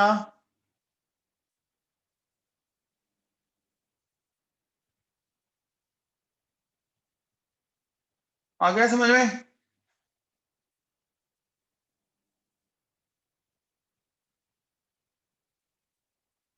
आ गया। अब देखो बच्चों एक बात सुनो, एक चीज यहाँ पे जो गलती हो सकती है हमसे, मुझे बताओ बच्चों, PHO माइनस और PHS माइनस में से न्यूक्लियोफिलिसिटी किसकी ज्यादा अच्छी होगी? न्यूक्लियोफिलिसिटी किसकी ज्यादा अच्छी होगी? सेकंड की होगी ना, कि हमें कुछ नहीं बोले तो हम पोलर प्रोटिक सॉल्वेंट यूज लेते हैं, है ना। ये तो बेसिक स्ट्रेंथ आई। लेकिन अगर मैं यहाँ पर न्यूक्लियोफिलिसिटी बोलूं तो देखो बच्चों, ये करना पड़ेगा फिर मुझे, ये छोटा सा चेंज होगा। होगा कि नहीं होगा बच्चों, बोलो। हो जाएगा?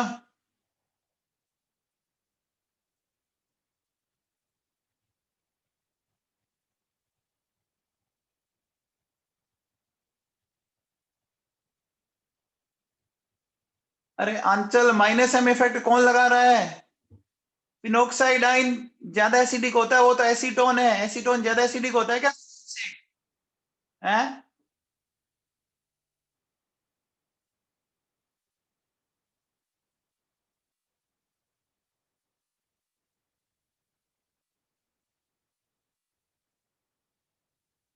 आंचल समझ में आई बात?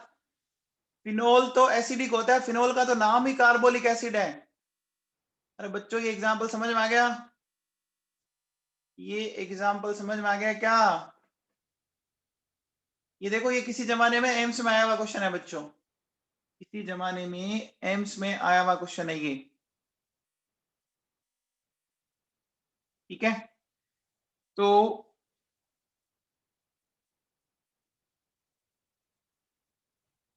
इसको मैं ऐसे यहाँ पे बॉक्स में बंद कर देता हूँ।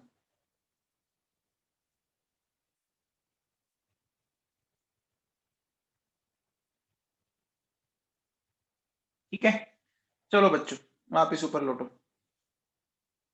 अब आ जाओ बच्चों, अपन नए टॉपिक पे चलते हैं, टाइप ऑफ रिएक्शंस के ऊपर, है ना। तो अब हमारा जो टॉपिक स्टार्ट हो रहा है वो रिएक्शंस, यानी अब हमारे साथ साथ चैप्टर्स कंटिन्यूअसली चलते रहेंगे, ठीक है ना। तो टाइप ऑफ रिएक्शंस में बच्चों अपन सबसे पहले लेते हैं क्या? अपन ले रहे हैं बच्चों सब्स्टिट्यूशन रिएक्शन। सब्स्टिट्यूशन समझते हो क्या बच्चों? आपने क्रिकेट में एक कंसेप्ट सुना है, सब्स्टिट्यूट प्लेयर। सब्स्टिट्यूट प्लेयर का कंसेप्ट सुना होगा ना, कि जब कोई प्लेयर इंजर्ड हो जाए तो उसकी जगह कोई दूसरा फील्डिंग करने चला जाता है ना। तो बस यही बात यहाँ पर है। देखो क्या हुआ कि अगर एक ग्रुप, है ना, किसी दूसरे ग्रुप या एटम के द्वारा रिप्लेस हो जाए, है ना, तो उसको सब्स्टिट्यूशन बोलते हैं। तो देखो बच्चों क्या होगा, ए बी में क्या है, ये कोई सबस्ट्रेट है ना बच्चों। सोचो कि इस बी को हमने क्या किया, हटा दिया और इसकी जगह एक्स को फिट कर दिया, इसको फिट कर दिया, एक्स को फिट कर दिया, समझ में आया? इसको फिट कर दिया एक्स को, तो ये सब्स्टिट्यूशन हो गया क्या? हो गया। अब देखो, अगर ये सब्स्टिट्यूशन करने वाला इलेक्ट्रोफाइल है, मान लो ये सब्स्टिट्यूशन करने वाला अगर इलेक्ट्रोफाइल है, तो इसको नाम देंगे बच्चों इलेक्ट्रोफिलिक सब्स्टिट्यूशन रिएक्शन। ठीक है, अब देखो बच्चों, इलेक्ट्रोफिलिक सब्स्टिट्यूशन रिएक्शन कौन देता है? आपका बेंजीन दे सकता है, और बेंजीन के derivatives, toluene, phenol, aniline, chlorobenzene, है ना। फिर देखो, अगर X एक न्यूक्लियोफाइल हो, है ना बच्चों, X क्या क्या हो सकता है? X बच्चों एक इलेक्ट्रोफाइल हो सकता है, एक न्यूक्लियोफाइल हो सकता है, और एक फ्री रेडिकल हो सकता है ना। तो जैसे जैसे जो लोर है उसके अकॉर्डिंग आप नाम देते जाओ। अगर न्यूक्लियोफाइल होगा तो उसको नाम देंगे बच्चों न्यूक्लियोफिलिक सब्स्टिट्यूशन रिएक्शन। समझ में आया? तो उस कंडीशन में क्या बोला जाएगा उसको? उस कंडीशन में उसको बोला जाएगा NSR। ये कौन देता है बच्चों? Alkyl halide alcohol acid and it's derivative. बच्चों ये भी अभी 12th के सिलेबस में है, और ये भी 12th के सिलेबस में है, तो ध्यान से सुनना, इनको ढंग से सीखना। और अगर फ्री रेडिकल है तो वो होगा बच्चों आपका फ्री रेडिकल सब्स्टिट्यूशन रिएक्शन, इसको बोलते हैं एल्केन। तो ये कौन रिप्रेजेंट करता है? एल्केन रिप्रेजेंट करता है। ठीक है, अब देखो बच्चों, अपन वन बाय वन डिस्कस करते हैं। तो सबसे पहले मैंने हेडिंग डाली है बच्चों ESR। बताओ बच्चों ESR कौन कौन देते हैं? बताओ ESR किसकी प्रॉपर्टी है? अरे ESR किसकी प्रॉपर्टी है? देखो बच्चों, बेंजीन और इसके डेरिवेटिव्स की प्रॉपर्टी है। है ना। अब मेरी बात सुनो बच्चों, एक बात बताओ, बेंजीन की अगर मैं बात करूं तो बेंजीन में मैं बोल सकता हूं क्या कि बच्चों पाई इलेक्ट्रॉन क्लाउड है क्या बच्चों? बेंजीन में पाई इलेक्ट्रॉन क्लाउड है क्या? अच्छा, इलेक्ट्रॉन क्लाउड पर कैसा चार्ज होता है? इलेक्ट्रॉन क्लाउड पे कैसा चार्ज होता है? नेगेटिव चार्ज होता है। तो मुझे बताओ बच्चों, नेगेटिव की तरफ कौन अट्रैक्ट होगा? नेगेटिव की तरफ कौन अट्रैक्ट होगा? पॉजिटिव। अब मुझे बताओ, इलेक्ट्रोफाइल पॉजिटिव होता है कि नहीं होता? अरे इलेक्ट्रोफाइल पॉजिटिव होता है ना, तो यही अट्रैक्ट करेगा ना बच्चों। अरे यही अट्रैक्ट करेगा ना, मतलब यही अटैक करेगा ना। देखो यहाँ नेगेटिव बोल दो, यहाँ पॉजिटिव बोल दो, तो ये क्या करेगा? इस एच को हटा देगा बच्चों। और हटाने के बाद देखो बेटा क्या हुआ, यहाँ पर ये आ गया बच्चों, एच हट गया और उसकी जगह ये आ गया। अब जो H प्लस हटा है ना, वो क्या बन गया? वो NU के साथ चला गया, HNU। अच्छा बताओ, न्यूक्लियोफाइल ने क्यों नहीं अटैक किया? बताओ, बेंजीन रिंग पर न्यूक्लियोफाइल क्यों नहीं अटैक कर सकता? अरे बेंजीन रिंग पर न्यूक्लियोफाइल क्यों नहीं अटैक कर सकता बच्चों, बताओ।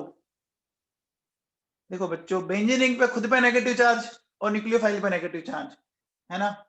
अरे बच्चों, बेंजीन रिंग और न्यूक्लियोफाइल दोनों पे नेगेटिव चार्ज होने के कारण इनके बीच में क्या होने लग जाएगा? रिपल्शन होने लग जाएगा ना, तो न्यूक्लियोफाइल अटैक नहीं कर सकता।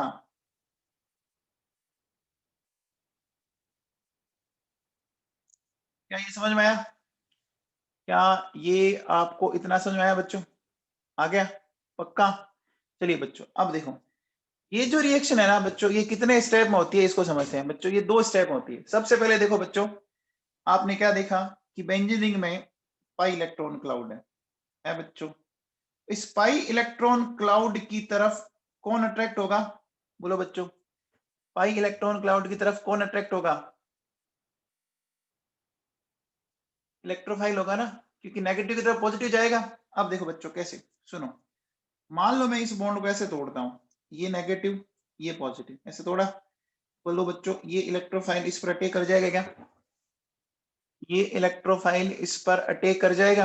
अटैक करते देखो बच्चों क्या मिला हमें, ध्यान देना, अच्छे से समझना। हमें बच्चों ये मिला,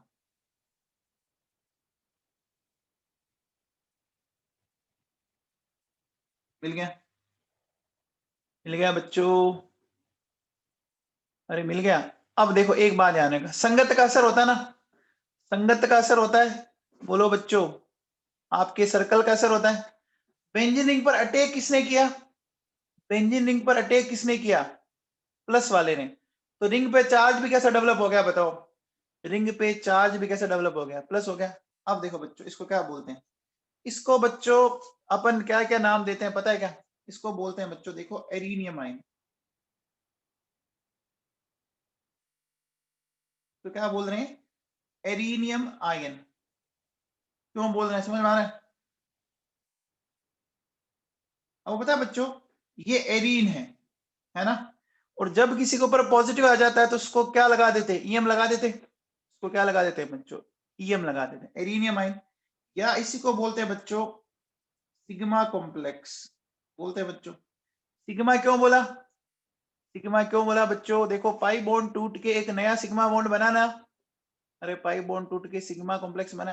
कई बार है ना सिग्मा का वो सिर्फ एस दिख देता है, इसको एस कॉम्प्लेक्स भी हमें बोलना पड़ता है। अरे बच्चों समझ में आया क्या मैंने क्या क्या बोला? बोलो। अच्छा, क्या मैं इसको कार्बोकेटाइन भी बोल सकता हूँ क्या? क्या मैं इसको कार्बोकेटाइन बोल सकता हूँ? बोल सकता हूँ। पहले ये समझ में आ गया क्या? अरे बोलो बच्चों, समझ में आ गया? अब मुझे बताओ, एक बात बताओ, वैसे तो बेंजीन कैसा मॉलिक्यूल है? बेंजीन एक न्यूट्रल मॉलिक्यूल है ना। अरे बोलो बच्चों, बेंजीन एक न्यूट्रल मॉलिक्यूल है। तो न्यूट्रल मॉलिक्यूल पर इलेक्ट्रोफाइल का अटैक स्लो होगा या फास्ट होगा? न्यूट्रल मॉलिक्यूल पर स्लो ही होगा ना। तो ये बच्चों इसका स्टेप जो होता है वो स्लो स्टेप है। और अगर ये स्टेप स्लो है तो ये बच्चों क्या होगा? ये आरडीएस होगा कि नहीं होगा? अरे बोलो बच्चों, ये स्टेप आरडीएस होगा कि नहीं होगा? हो जाएगा। अब देखो बच्चों, ये जो आयन हमारे पास बना है ना, ये जो आयन हमारे पास बना है, क्या इस आयन में साइक्लिक रेजोनेंस पॉसिबल है? क्या इस आयन में साइक्लिक रेजोनेंस पॉसिबल है क्या? मैंने आपको याद है साइक्लिक रेजोनेंस के लिए क्या बताया था कि कंटिन्यूटी आनी चाहिए, है ना, मतलब अल्टरनेट आते रहना चाहिए। तो क्या इसमें कंटिन्यूट अल्टरनेट चीजें आ रही है क्या? नहीं आ रही। देखो बेटा, एक जगह जाते ये दो कंटिन्यूस सिग्मा बॉन्ड आ गए, दो चीजें एक जैसी कभी नहीं आनी चाहिए थी। अरे नहीं आनी चाहिए थी ना, नहीं आनी चाहिए थी। अब देखो इसमें जो रेजोनेंस होगा वो मैं बताता हूँ कैसे होगा।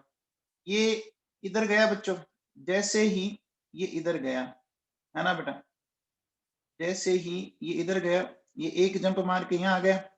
फिर देखो बच्चों, अगली बार क्या हुआ, ये यहाँ गया, ये यहाँ जाते ही बोलो बच्चों, ये आपका पॉजिटिव यहाँ आ गया।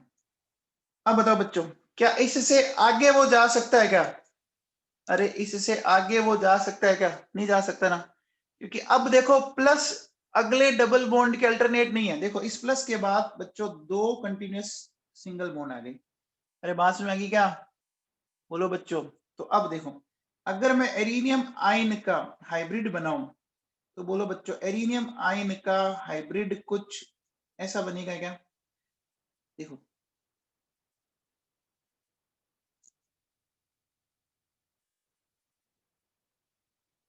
बोलो बच्चों, ये समझ में आया? अरे समझ में आया। मैंने इसको बच्चों क्लोज सर्किल नहीं बनाया। बताओ बच्चों, इसका मैंने क्लोज सर्किल क्यों नहीं बनाया? क्योंकि बच्चों पॉजिटिव पूरी रिंग में तो रेजोनेंस नहीं कर रहा ना। अरे पॉजिटिव का पूरी रिंग में रेजोनेंस हो रहा है क्या? नहीं हो रहा ना भाई लोगों। अब देखो, आप देखिए पॉजिटिव चार्ज पहले इस कार्बन पे था और फाइनली इस कार्बन पे पहुंचा। तो ध्यान दीजिए, ये जो मैंने यहां से दिखाया है और फिर यहां तक, यहीं तक ही दिखाया ना, जहां जिस कार्बन तक गया वहीं दिखाया ना। अरे बोलो बच्चों, तो मैं इसको क्या बोलूंगा? देखो ये क्या है, रेजोनेंस हाइब्रिड ऑफ एरिनियम आयन। आ गया बच्चों? अब मुझे बताओ बच्चों, ये बन गया, ये बन गया। अब मुझे बताओ, जब इस इलेक्ट्रोफाइल ने इस पर अटैक किया, जब इलेक्ट्रोफाइल ने इस पर अटैक किया, तो जो एरिनियम आयन बना, उसके कारण बच्चों इसकी एरोमेटिसिटी का लॉस हो गया क्या? इसकी एरोमेटिसिटी का लॉस हो गया क्या? अरे लॉस हो गया ना बच्चों, अभी एरोमेटिक थोड़ी ना। तो ये वापस एरोमेटिसिटी मेंटेन करना चाहेगा। ये एरोमेटिसिटी कैसे मेंटेन करेगा? अब सुनना, मैं जो लाइन बोल रहा हूं बहुत ही काम की लाइन बोल रहा हूं। क्या? जिस कार्बन पर आपका इलेक्ट्रोफाइल अटैक करता है ना, जिस कार्बन पर इलेक्ट्रोफाइल अटैक करता है, तो अब मुझे बताओ, हम पढ़ क्या रहे हैं? सब्स्टिट्यूशन पढ़ रहे हैं ना। अरे हेडिंग अभी अपने सब्स्टिट्यूशन डाली ना। तो अगर बताओ इलेक्ट्रोफाइल को यहां जुड़ना है, इलेक्ट्रोफाइल को इस कार्बन पे जुड़ना है, तो बोलो बच्चों इस H को हटाना पड़ेगा ना। अरे इस H को हटाना पड़ेगा ना। तो देखो बेटा क्या होगा, यहां से ये इलेक्ट्रॉन अंदर चले जाएंगे। यानी आप हमेशा दिमाग में फिट कर लो कि जिस कार्बन पर इलेक्ट्रोफाइल अटैक करता है ना, उसी कार्बन से कार्बन हाइड्रोजन बॉन्ड के इलेक्ट्रॉन अंदर जाते हैं। और जैसे ये इलेक्ट्रॉन अंदर गए, है ना बच्चों, देखो ये वापस इसकी क्या डेवलप होगी? एरोमेटिसिटी डेवलप होगी। अरे बच्चों एरोमेटिसिटी डेवलप होगी। और देखो यहां से प्रोटॉन का डिपार्चर हो गया क्या? यहाँ से प्रोटॉन का डिपार्चर हो गया। और ये जो प्रोटॉन जो यहाँ से निकला, जो पीछे Nu माइनस है, उसके साथ मिलके क्या बना देगा? HNu। इतना सबको समझ आया बच्चों? क्या ये दोनों स्टेप समझ में आए आप लोगों को? अरे बोलो बच्चों, दोनों स्टेप में कोई डाउट है क्या?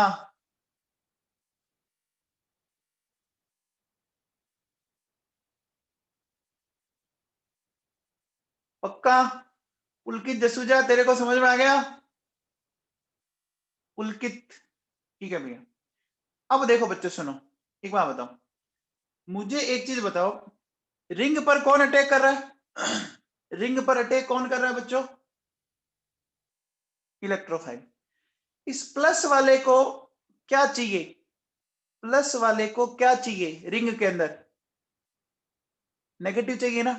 अरे प्लस वाला यहाँ किसकी खोज में आया है? नेगेटिव चार्ज की खोज में। अब मुझे बताओ बच्चों, रिंग पर अगर मैं कोई इलेक्ट्रॉन डोनेटिंग ग्रुप जोड़ दूं, रिंग के ऊपर अगर मैं कोई इलेक्ट्रॉन डोनर ग्रुप जोड़ दूं तो रिंग में नेगेटिव चार्ज बढ़ेगा ना। अरे रिंग के ऊपर अगर मैं इलेक्ट्रॉन डोनेटिंग ग्रुप जोड़ दूं तो रिंग में नेगेटिव चार्ज बढ़ेगा। और बताओ रिंग में जब नेगेटिव चार्ज बढ़ेगा तो इलेक्ट्रोफाइल बोलो कूदते कूदते आएगा ना। बोलो बैंड बाजे के साथ आएगा और आराम से अटैक करेगा। बोलो बच्चों एकदम भांगड़ा डालते हुए आएगा। आएगा बच्चों। अच्छा अब बताओ, अगर रिंग से मैंने कोई इलेक्ट्रॉन विड्रॉविंग ग्रुप जोड़ दिया, क्या जोड़ दिया? Electron withdrawing group. तो इलेक्ट्रॉन विड्रॉविंग ग्रुप तो रिंग से इलेक्ट्रॉन खींचेगा ना। तो रिंग पे क्या डेवलप हो जाएगा? अरे इलेक्ट्रॉन विड्रॉविंग ग्रुप तो रिंग से इलेक्ट्रॉन खींचता तो पॉजिटिव डेवलप हो जाएगा। अब बताओ पॉजिटिव पे पॉजिटिव का अटैक बहुत मुश्किल है ना। अरे पॉजिटिव पे पॉजिटिव का अटैक बहुत मुश्किल है ना। तो वो सैड फेस लेके आएगा, दुखी मन से आएगा और अटैक करेगा, करेगा ना। तो बताओ हंसते हंसते कहां अटैक किया? जहां ग्रुप डोनर है या विड्रॉविंग है? डोनर ग्रुप है। तो मुझे बताओ अगर इलेक्ट्रोफाइल का अटैक बढ़ाना है तो मुझे इलेक्ट्रॉन डोनेटिंग ग्रुप जोड़ना चाहिए, जोड़ना चाहिए बच्चों। तो अब मुझे बताओ जब इलेक्ट्रॉन डोनेटिंग ग्रुप जोड़ देंगे तो इस एरिनियम आयन की स्टेबिलिटी भी तो बढ़ जाएगी ना। अरे इस प्लस वाले को इलेक्ट्रॉन मिलेंगे ना, मिलेंगे बच्चों। तो देखो क्या लिखा मैंने आगे, reactivity for ESR. Reactivity for ESR क्या लिखा है देखो, स्टेबिलिटी ऑफ कार्बोकेटाइन। और कार्बोकेटाइन की स्टेबिलिटी किस पर डिपेंड करेगी? ईडीजी। ईडीजी समझ रहे हैं आप? ईडीजी समझ रहे हो? Electron donating group. और ईडब्ल्यूजी इलेक्ट्रॉन विड्रॉविंग ग्रुप। समझ में आ गया? और रिएक्टिविटी में क्या कह सकता हूं? Electron density in benzene ring. बोलो बच्चों, बेंजीन रिंग में इलेक्ट्रॉन की डेंसिटी जितनी ज्यादा होगी उसकी रिएक्टिविटी उतनी ज्यादा होगी। समझ में आ गया? अरे बोलो बच्चों समझ में आया? चलो अब करते हैं डिस्कस अपन।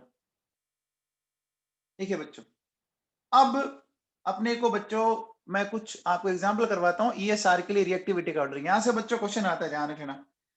आपकी नीट और जेई दोनों में क्वेश्चन आता है। ठीक है बच्चों, NH2 का प्लस एम इफेक्ट होगा क्या? NH2 का प्लस एम इफेक्ट होगा, ये इलेक्ट्रॉन बहुत अच्छे से अंदर देगा। इसका होगा प्लस एच इफेक्ट, यहाँ कुछ नहीं। और इसका होगा बच्चों माइनस एम। तो बताओ बच्चों अच्छे से इलेक्ट्रॉन कौन बढ़ा रहा है रिंग में? NH2 बढ़ाएगा ना, NH2। उसके बाद CH3। ये ऑर्डर आ जाएगा क्या सीधा सीधा? बोलो बच्चों, ये ऑर्डर आ जाएगा क्या? आ जाएगा।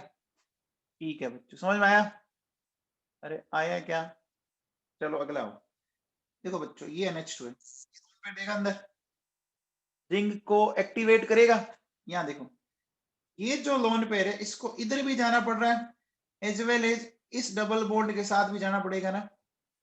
अरे इसको दोनों साइड जाना पड़ेगा। तो अब मुझे बताओ इसको रिंग में सेकंड जो है रिंग में जाना कम हो गया ना। अरे रिंग में जाना कम हो गया ना बच्चों इसका। समझ में आई बात? रिंग में एंट्री कम होगी। अब मुझे बताओ थर्ड वाला तो क्या करेगा बच्चों? थर्ड वाला तो रिंग से खींच लेगा ना, क्योंकि देखो यहाँ पर ये कंडीशन है, ये खींचेगा कि नहीं खींचेगा? खींच लेगा। तो ऑर्डर ये आ जाएगा बच्चों। आ गया क्या? आ गया समझ में? चलो अगला हो। थर्ड में बताओ बच्चों, थर्ड में अगर आपसे कोई पूछे, ये चीज मैं बहुत पहले बता के आ चुका हूं। हाँ भैया, यस साधवानी, थर्ड में रिएक्टिविटी ऑर्डर बता। साधवानी जी, हाँ बोलो साधवानी जी। वेरी गुड हर्ष जिनागल। ये साधवानी सुधरेगा नहीं भैया। देखो बच्चों यहां पर H और I दोनों लग रहे हैं, है ना? H और I दोनों लग रहे हैं। Very good Archita. अब आपको पता है H ज्यादा इफेक्टिव होता है I से, याद है? ये मैं पहले भी पढ़ा के आ चुका हूं।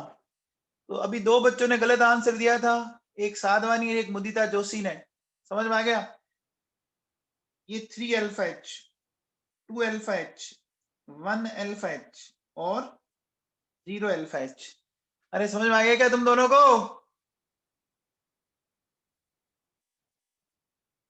हाँ भैया, अगले में आओ। देखो, नाइट्रोजन लोन पेयर देगा, ऑक्सीजन भी लोन पेयर देगा, ये तो खींचेगा बच्चों, और ये भी खींचेगा। अब नाइट्रोजन और ऑक्सीजन में अच्छे से कौन देगा? नाइट्रोजन और ऑक्सीजन में नाइट्रोजन देगा, ये आएगा क्या? NO2 तो याद होगा, इंटरनेशनल भिखारी बोला था। NO2 को तो हमने इंटरनेशनल भिखारी बोल रखा है बच्चों। ठीक है, चलो अगले में आओ। ये बड़ा इंटरेस्टिंग एग्जांपल है।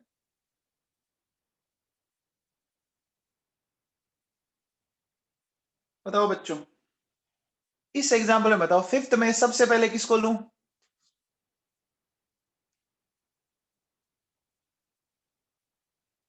CDAEB, very good. देखो बच्चों, ध्यान देना, ये नाइट्रोजन लोन पेयर दे रहा है, ये भी लोन पेयर दे रहा है, ये तो दोनों लगा रहे हैं प्लस एन इफेक्ट, लगा रहे हैं, ये लगा रहा है प्लस एच, लगा रहा है। तो देखो बच्चों, सी के बाद डी के बाद ए। अब है ना, जो लड़ाई है ना, बच्चा जो सबसे बड़ा जिसको दिक्कत होती है ना, उसको लगता है कि यार ये क्लोरीन अपना लोन पे दे रहा ना, इसको मैं पहले लेके आऊं। लेकिन आपको पता है क्या कि भैया हेलोजेंस के लिए माइनस आई इफेक्ट ज्यादा इफेक्टिव होता है। हेलोजेंस के लिए माइनस आई, समझ में आ गया? ये देता 10 रुपए है और ले लेता है 12 रुपए वापस। ये 10 रुपए 12 रुपए ले लिए इसने, समझ में आया? तो बोलो बच्चों, ई पहले आएगा, ये समझ में आया क्या? अरे बच्चों समझ में आया? याद करो, क्लोरीन भाई साहब को ऑर्बिटल सेम नहीं थे, 2p 3p, है ना? तो इनका पैचअप ढंग से नहीं हो पा रहा था, नहीं हो पा रहा था ना, नहीं हो पा रहा था। अरे नवाबो, मान लो मेरी बात। हो गया बच्चों? चलो अगला बताओ। अगले में मैं इनको ये बोल देता हूँ, ए बी सी और डी। अब बताओ बच्चों, BCAD, वेरी गुड।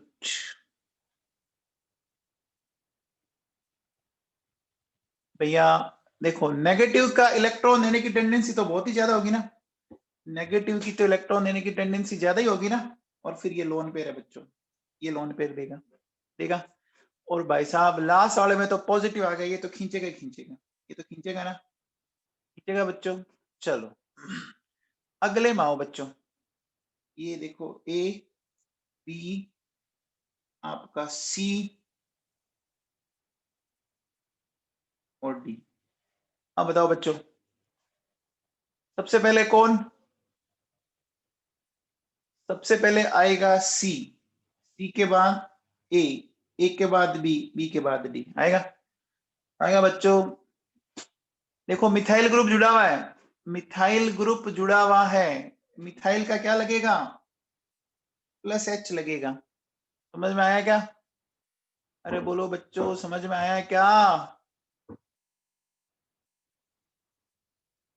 चलिए, यहाँ देखो बच्चों, नाइट्रोजन पर लोन पेयर है, यहाँ पर भी लोन पेयर है, यहाँ पर भी लोन पेयर है, यहाँ पर भी लोन, यहाँ ये अंदर देगा, या अंदर के साथ साथ इसको कुछ बाहर भी देना पड़ेगा, सारा अंदर, अंदर और बाहर दोनों। ठीक है, तो मैंने इसको लिखा ए बी सी और डी। बताओ किसको लेंगे सबसे पहले?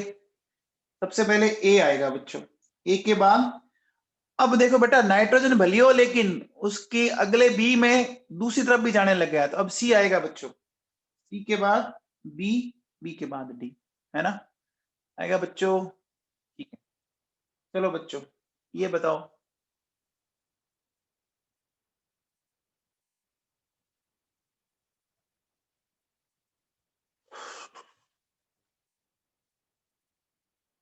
बताओ बच्चों,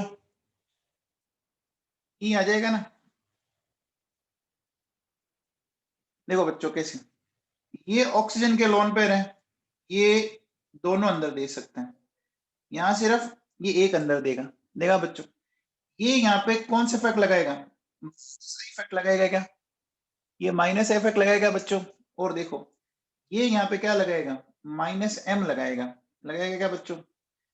अरे ये माइनस m लगाएगा क्या? बोलो बच्चों, आया समझ में? देखो पहले में दोनों ऑक्सीजन अपने लोन पेयर दे रहा है, पहले में दोनों ऑक्सीजन लोन पेयर दे रहे हैं, दूसरे में एक ही ऑक्सीजन दे रही है, तीसरे में ऑक्सीजन दे तो नहीं पाएगी ना। अब ऑक्सीजन का लोन पेयर अल्टरनेट थोड़ी ना बच्चों, अरे ऑक्सीजन का लोन पेयर अब अल्टरनेट थोड़ी है, नहीं है ना। अरे समझ में आई क्या बात बच्चों? आ गया पक्का? चलिए अब आ जाओ बच्चों, ये ए बी सी और डी, बताओ बच्चों, डी ए सी बी, है ना बच्चों? देखो ये ऑक्सीजन लोन पे देगा तो डी, डी के बाद ए, फिर सी और फिर बी। Nr3+ बच्चों ये पॉजिटिव वाला तो बहुत ही खतरनाक है, ये तो इलेक्ट्रॉन को बहुत तगड़ा खींचेगा, ये तो इलेक्ट्रॉन को बहुत गंदी तरह से खींचेगा, खींचेगा ना, अरे खींचेगा, लगेगा भले ही माइनस है इफेक्ट, लेकिन खींचेगा बहुत ज्यादा ये, है ना। अब बताओ बच्चों, अगले में बताओ। वेरी गुड नैना मदान, बहुत बढ़िया बेटा। देखो ये ए बी सी डी, देखो ये भी लोन पेयर देगा, ये भी लोन पेयर देगा, ये खींचेगा और ये भी खींचेगा, खींचेगा ना।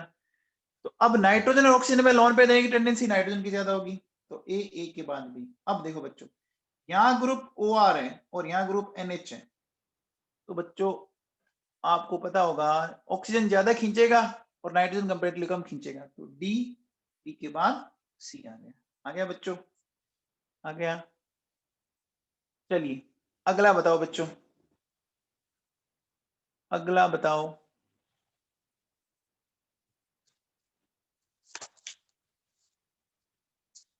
बच्चों।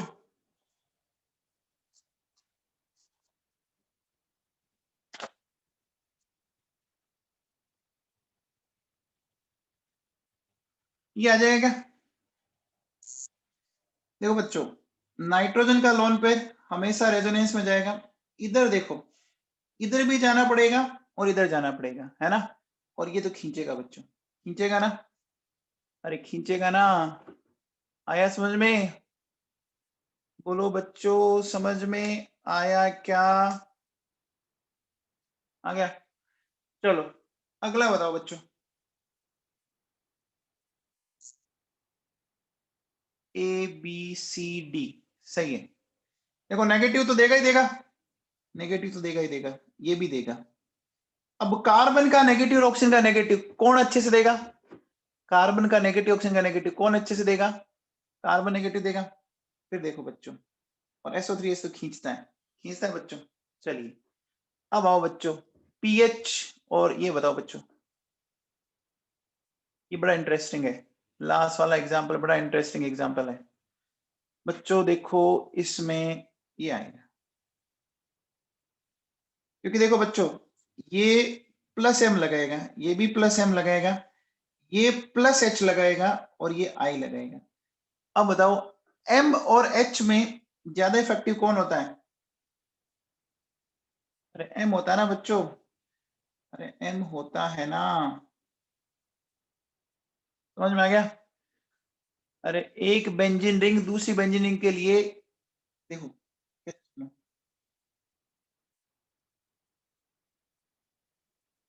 जैसे मेरे पास ये बच्चों, इसने इधर भेजा, इधर आ सकता है, आ सकता है ना बच्चों?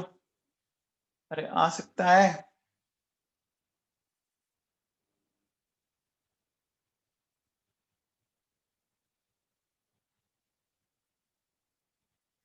अब बताओ, या तो रेजोनेंस के कारण इलेक्ट्रॉन अंदर जा रहा है, और CH3 में किसके कारण जाएगा बच्चों? CH3 में किसके कारण जाएगा? H इफेक्ट के कारण। अब बताओ M और H में ज्यादा इफेक्टिव कौन होता है?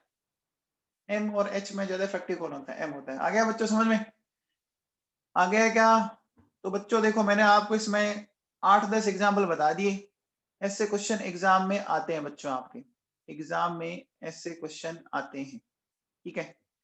अब देखो बच्चों सुनो, अब अपन नया टॉपिक करते हैं इसमें आगे। देखिए बच्चों, एंट्री ऑफ इलेक्ट्रोफाइल है ना in benzene and it's derivative. Entry of electrophile in benzene and it's derivative. अब देखो बच्चों सुनो, case first, in case of benzene. Benzene के ऊपर तो बच्चों आपको पता होगा कि कोई भी सब्स्टिट्यूट नहीं जुड़ा होता ना, सिंपल होता है ना। In case of benzene, electrophile can attack at any of ring, ठीक है ना। अगर सिर्फ बेंजीन है तो बेंजीन के सारे कार्बन एक जैसे होते हैं ना बच्चों, बेंजीन के सारे कार्बन एक ही जैसे होते हैं। अब देखो बच्चों सुनो, अगर मैं बोलूं इन केस ऑफ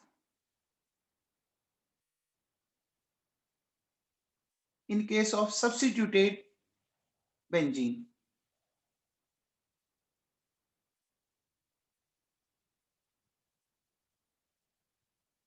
सब्स्टिट्यूट का मतलब समझ लो। देखो बच्चों, एक तो ये बेंजीन है जो सिंपल फ्री पड़ी है, और एक ये बेंजीन है जिसपे हमने कोई ग्रुप जोड़ दिया है ना, सब्स्टिट्यूट बन गया ना। अब देखो बेटा, इसमें क्या हो सकता है, ध्यान देना बच्चों। अगर आपका जो ग्रुप जी है उसका प्लस एम प्लस एच या प्लस आई हो, बच्चों याद है क्या, प्लस एम प्लस एच या प्लस आई, ये जो ग्रुप है ये कैसे ग्रुप है बच्चों, इलेक्ट्रॉन डोनेटिंग ग्रुप है। ये इलेक्ट्रॉन डोनेटिंग ग्रुप, याद करो बेंजीन रिंग की कौन कौन सी पोजीशन पर नेगेटिव चार्ज जनरेट कर रहे थे, कौन कौन सी पोजीशन पे, याद करो बच्चों, ऑर्थो एंड पैरा पर पढ़ाया था ना, बोलो बच्चों। नेगेटिव चार्ज विल प्रोड्यूस, है ना, will produce at ortho and para position. So electrophile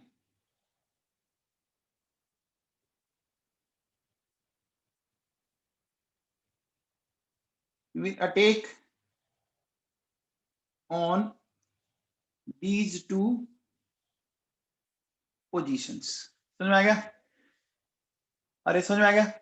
इसका मतलब बच्चों, ये जो ग्रुप है वो उस इलेक्ट्रोफाइल को क्या कह रहे हैं, उसको डायरेक्शन दे रहे हैं ना कि भैया तू ऑर्थो पैरा पे जा, जहां तेरे को क्या मिलेगा, नेगेटिव चार्ज मिलेगा। अरे बोलो बच्चों, समझ में आ रहा है क्या, बोलो बच्चों समझ में आ रहा है। अपन ऐसा कह सकते हैं कि इट मीन्स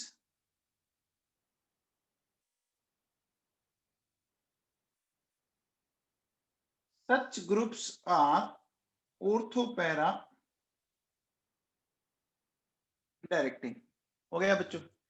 अब देखो बच्चों सुनो, अगर मैं ये बोलूं कि कोई group G minus M minus H minus I दिखा रहा हूं, minus M minus H minus I दिखा रहा हूं, ऐसे ग्रुप क्या होते हैं बच्चों, ऐसे ग्रुप क्या होते हैं, इलेक्ट्रॉन विड्रॉविंग होते हैं ना, बोलो बच्चों। अब बताओ, हमने रेजोनेंस में पढ़ा था तो इन्होंने क्या किया था, ऑर्थो पैरा पोजीशन पे क्या डेवलप किया था इन्होंने, ऑर्थो पैरा पोजीशन पे इन्होंने पॉजिटिव चार्ज डेवलप किया क्या, तो देखो बच्चों, पॉजिटिव चार्ज है ना एट ऑर्थो पैरा पोजीशन, सही बात है। तो अब मुझे बताओ, क्या इलेक्ट्रोफाइल ऑर्थो पैरा पर अटैक करेगा क्या, इलेक्ट्रोफाइल ऑर्थो पैरा पर अटैक करेगा, तो अब कहां करेगा, ऑर्थो पैरा पर तो नहीं करेगा, मेटा पे करेगा ना, मेटा पे करेगा। तो इसका मतलब अपन क्या बोलेंगे, now electrophile will attack on meta position means such groups are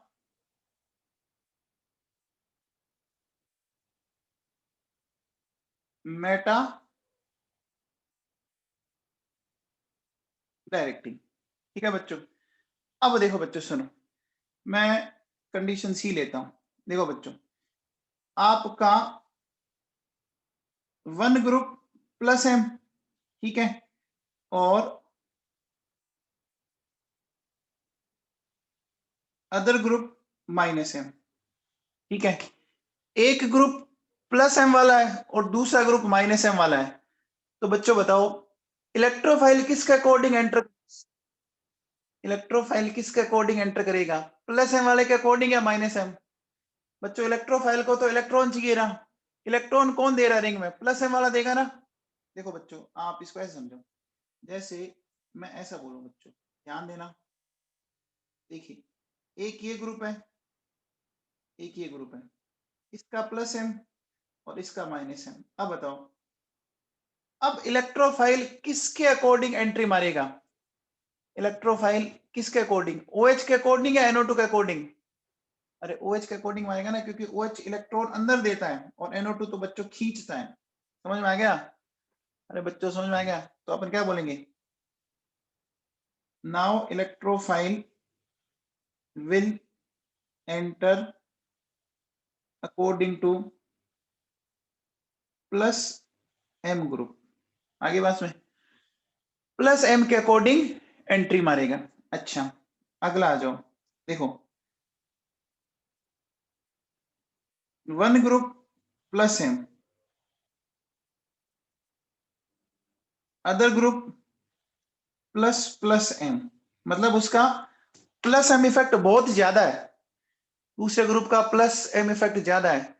तो अब एंट्री किस ग्रुप के अकॉर्डिंग होगी, जिसका एम इफेक्ट ज्यादा है या जिसका एम इफेक्ट कम है, जिसका प्लस प्लस प्लस ज्यादा है, ज्यादा वाले के अकॉर्डिंग एंट्री करेगा ना। बोलो बच्चों अपन क्या बोलेंगे, now electrophile will enter according to more activating group. बोलो बच्चों, है ना, means more M effect group. बोलो बच्चों समझ में आया, अरे बोलो बच्चों समझ में आया क्या, सबको क्लियर हुई बात, ये सबको ये बात क्लियर हो गई क्या, हो गई। चलो अब देखो बेटा सुनो, सपोज मेरे पास ये एक बेंजीन रिंग है, ठीक है, यहां पर मैंने एक ग्रुप जी लगा रखा है, ठीक है। अब इस ग्रुप जी पे देखो क्या क्या बोल रहा हूं मैं, इस ग्रुप जी पे मैं बोल रहा हूं बच्चों या तो लोन पेयर है या नेगेटिव चार्ज है, ठीक है। इस ग्रुप जी पे या तो लोन पेयर है या नेगेटिव चार्ज है, और सेकंड में बोल रहा हूं क्या कि आपके alkyl group like CH3 CH2 CH3। तो बच्चों बताओ, अगर मुझे यहां इलेक्ट्रोफाइल को जोड़ना है तो मैं उस इलेक्ट्रोफाइल को कौन कौन सी पोजीशन पे जोड़ूंगा, बताओ। देखो लोन पेयर, नेगेटिव चार्ज, या आपका मिथाइल इथाइल ग्रुप, याद करो ये ऑर्थो पैरा पोजीशन पे नेगेटिव चार्ज डेवलप करते हैं ना बच्चों। इलेक्ट्रोफाइल कहाँ एंटर कर सकता है, देखो यहाँ एंटर कर सकता है, यहाँ कर सकता है, यहाँ कर सकता है, कर सकता है क्या। अरे ये जो मैंने पॉइंट दिखाए समझ में आ गई क्या, यहाँ जा सकता है, यहाँ जा सकता है, और यहाँ जा सकता है। बोलो बच्चों, अरे समझ में आया बच्चों, ये बातें मैं आपको पढ़ा चुका हूं, ये बातें बच्चों अपन डिस्कस कर चुके हैं, है ना। अरे बोलो बच्चों की है ना। देखो आपको एक एग्जांपल से मैं वापस एक बार रिकॉल करवा देता हूं। देखो बच्चों सुनो, ये हमारे पास हमारी जानी पहचानी फिनोल थी, याद करो, ठीक है। ये फिनोल थी, फिनोल में ऑक्सीजन का लोन पेयर बेंजीन के डबल बॉन्ड के साथ अल्टरनेट है।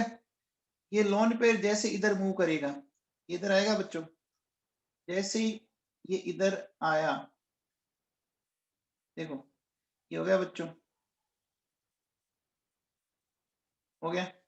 अब आपको पता है क्या, चार्ज हमेशा क्या करता है, चार्ज हमेशा क्या करता है, कैसे मूव करता है, एक जंप मार के जाता है ना, एक को छोड़ एक अल्टरनेट जाता है, तभी तो कंजुगेशन होगा। ये यहां पहुंचा बच्चों, और जैसे ही यहां पहुंचा, बच्चों याद करो मैंने ऐसा बोला भी था कि आप इनकी रेजोनेटिंग स्ट्रक्चर बना ले, क्योंकि बच्चों ये एनसीईआरटी में सारी दी हुई है। तो मुझे एक बच्ची ने रेजोनेटिंग स्ट्रक्चर बना के भेजी भी थी, साक्षी आचार्य ने। तो बच्चों आप रेजोनेटिंग स्ट्रक्चर सबकी बनाओ। ये देखो बेटा, ये इधर मूव करेगा, इधर मूव करने पर बोलो बच्चों, नेगेटिव चार्ज यहां डेवलप हुआ, यहां पहुंचा,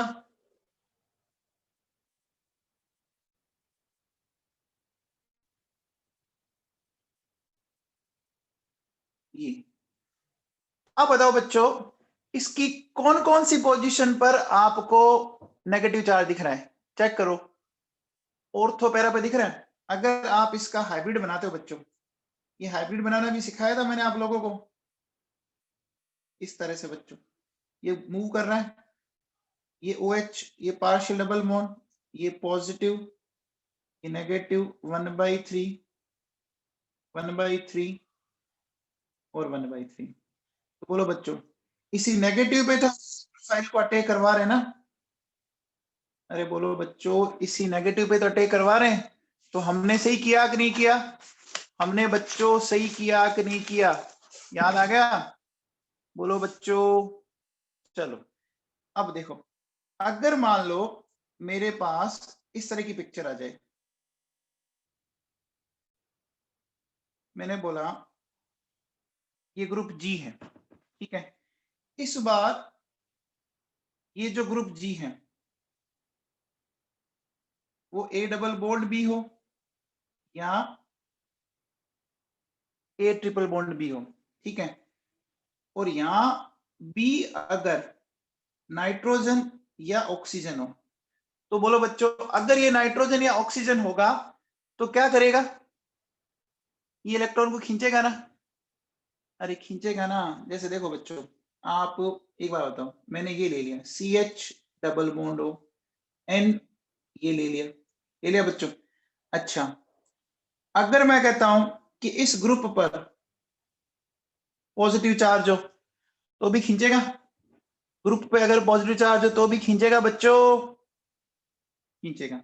अच्छा, अगर मैं ये बोलूं कि यहां पर ये आपका CH3 ग्रुप हो, है ना, CH3 ग्रुप, देखो बच्चों CCl3, है ना, CF3, ये इस तरह से आ जाए मान लो, तो ये सारे के सारे बच्चों क्या करते हैं, ये सारे के सारे इलेक्ट्रॉन को खींचते हैं कि नहीं खींचते हैं, अरे बोलो बच्चों खींचते हैं ना। ये बात आपके दिमाग में बैठी, सबके बैठ गई। अब इसका मतलब अगर आप ध्यान दो तो इस कंडीशन में इलेक्ट्रोफाइल कहां अटैक करेगा, क्या मैं इलेक्ट्रोफाइल को इन मेटा पोजीशन पर अटैक कराऊंगा, कराऊंगा बच्चों। आप एक एग्जांपल से इसको चाहो तो और बेटर समझ सकते हो। देखो बच्चों कैसे, एक एग्जांपल से इसको समझने की कोशिश करें। वापस समझा तो रखा है वैसे मैंने आप लोगों को,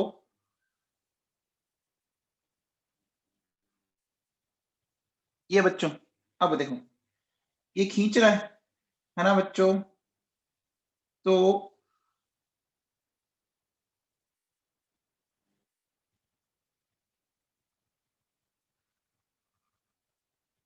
ये हुआ। अब बताओ रिंग में कैसा चार्ज डेवलप हो गया बच्चों, रिंग में पॉजिटिव डेवलप हो रहा है, हो रहा है। अब देखो ये यहां से यहां मूव करेगा बच्चों, जब ये यहां से यहां मूव करेगा, करेगा। ये यहां से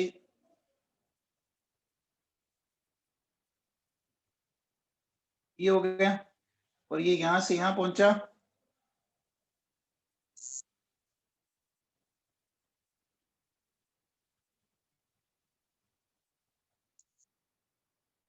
हो गया बच्चों। अब मुझे बताओ बच्चों, इसकी आप क्या देख रहे हो? ऑर्थो पैरा पे क्या डेवलप हो गया? ऑर्थो पैरा पे क्या डेवलप हो गया? पॉजिटिव। अब मुझे बताओ, देखो एक तो बच्चों मेरे पास सोडियम है और एक सोडियम प्लस है। सोडियम में 11 इलेक्ट्रॉन होते हैं और इसमें 10 इलेक्ट्रॉन होते हैं। तो बच्चों बताओ, इन दोनों कंडीशन में से इलेक्ट्रॉन किसके पास ज्यादा है?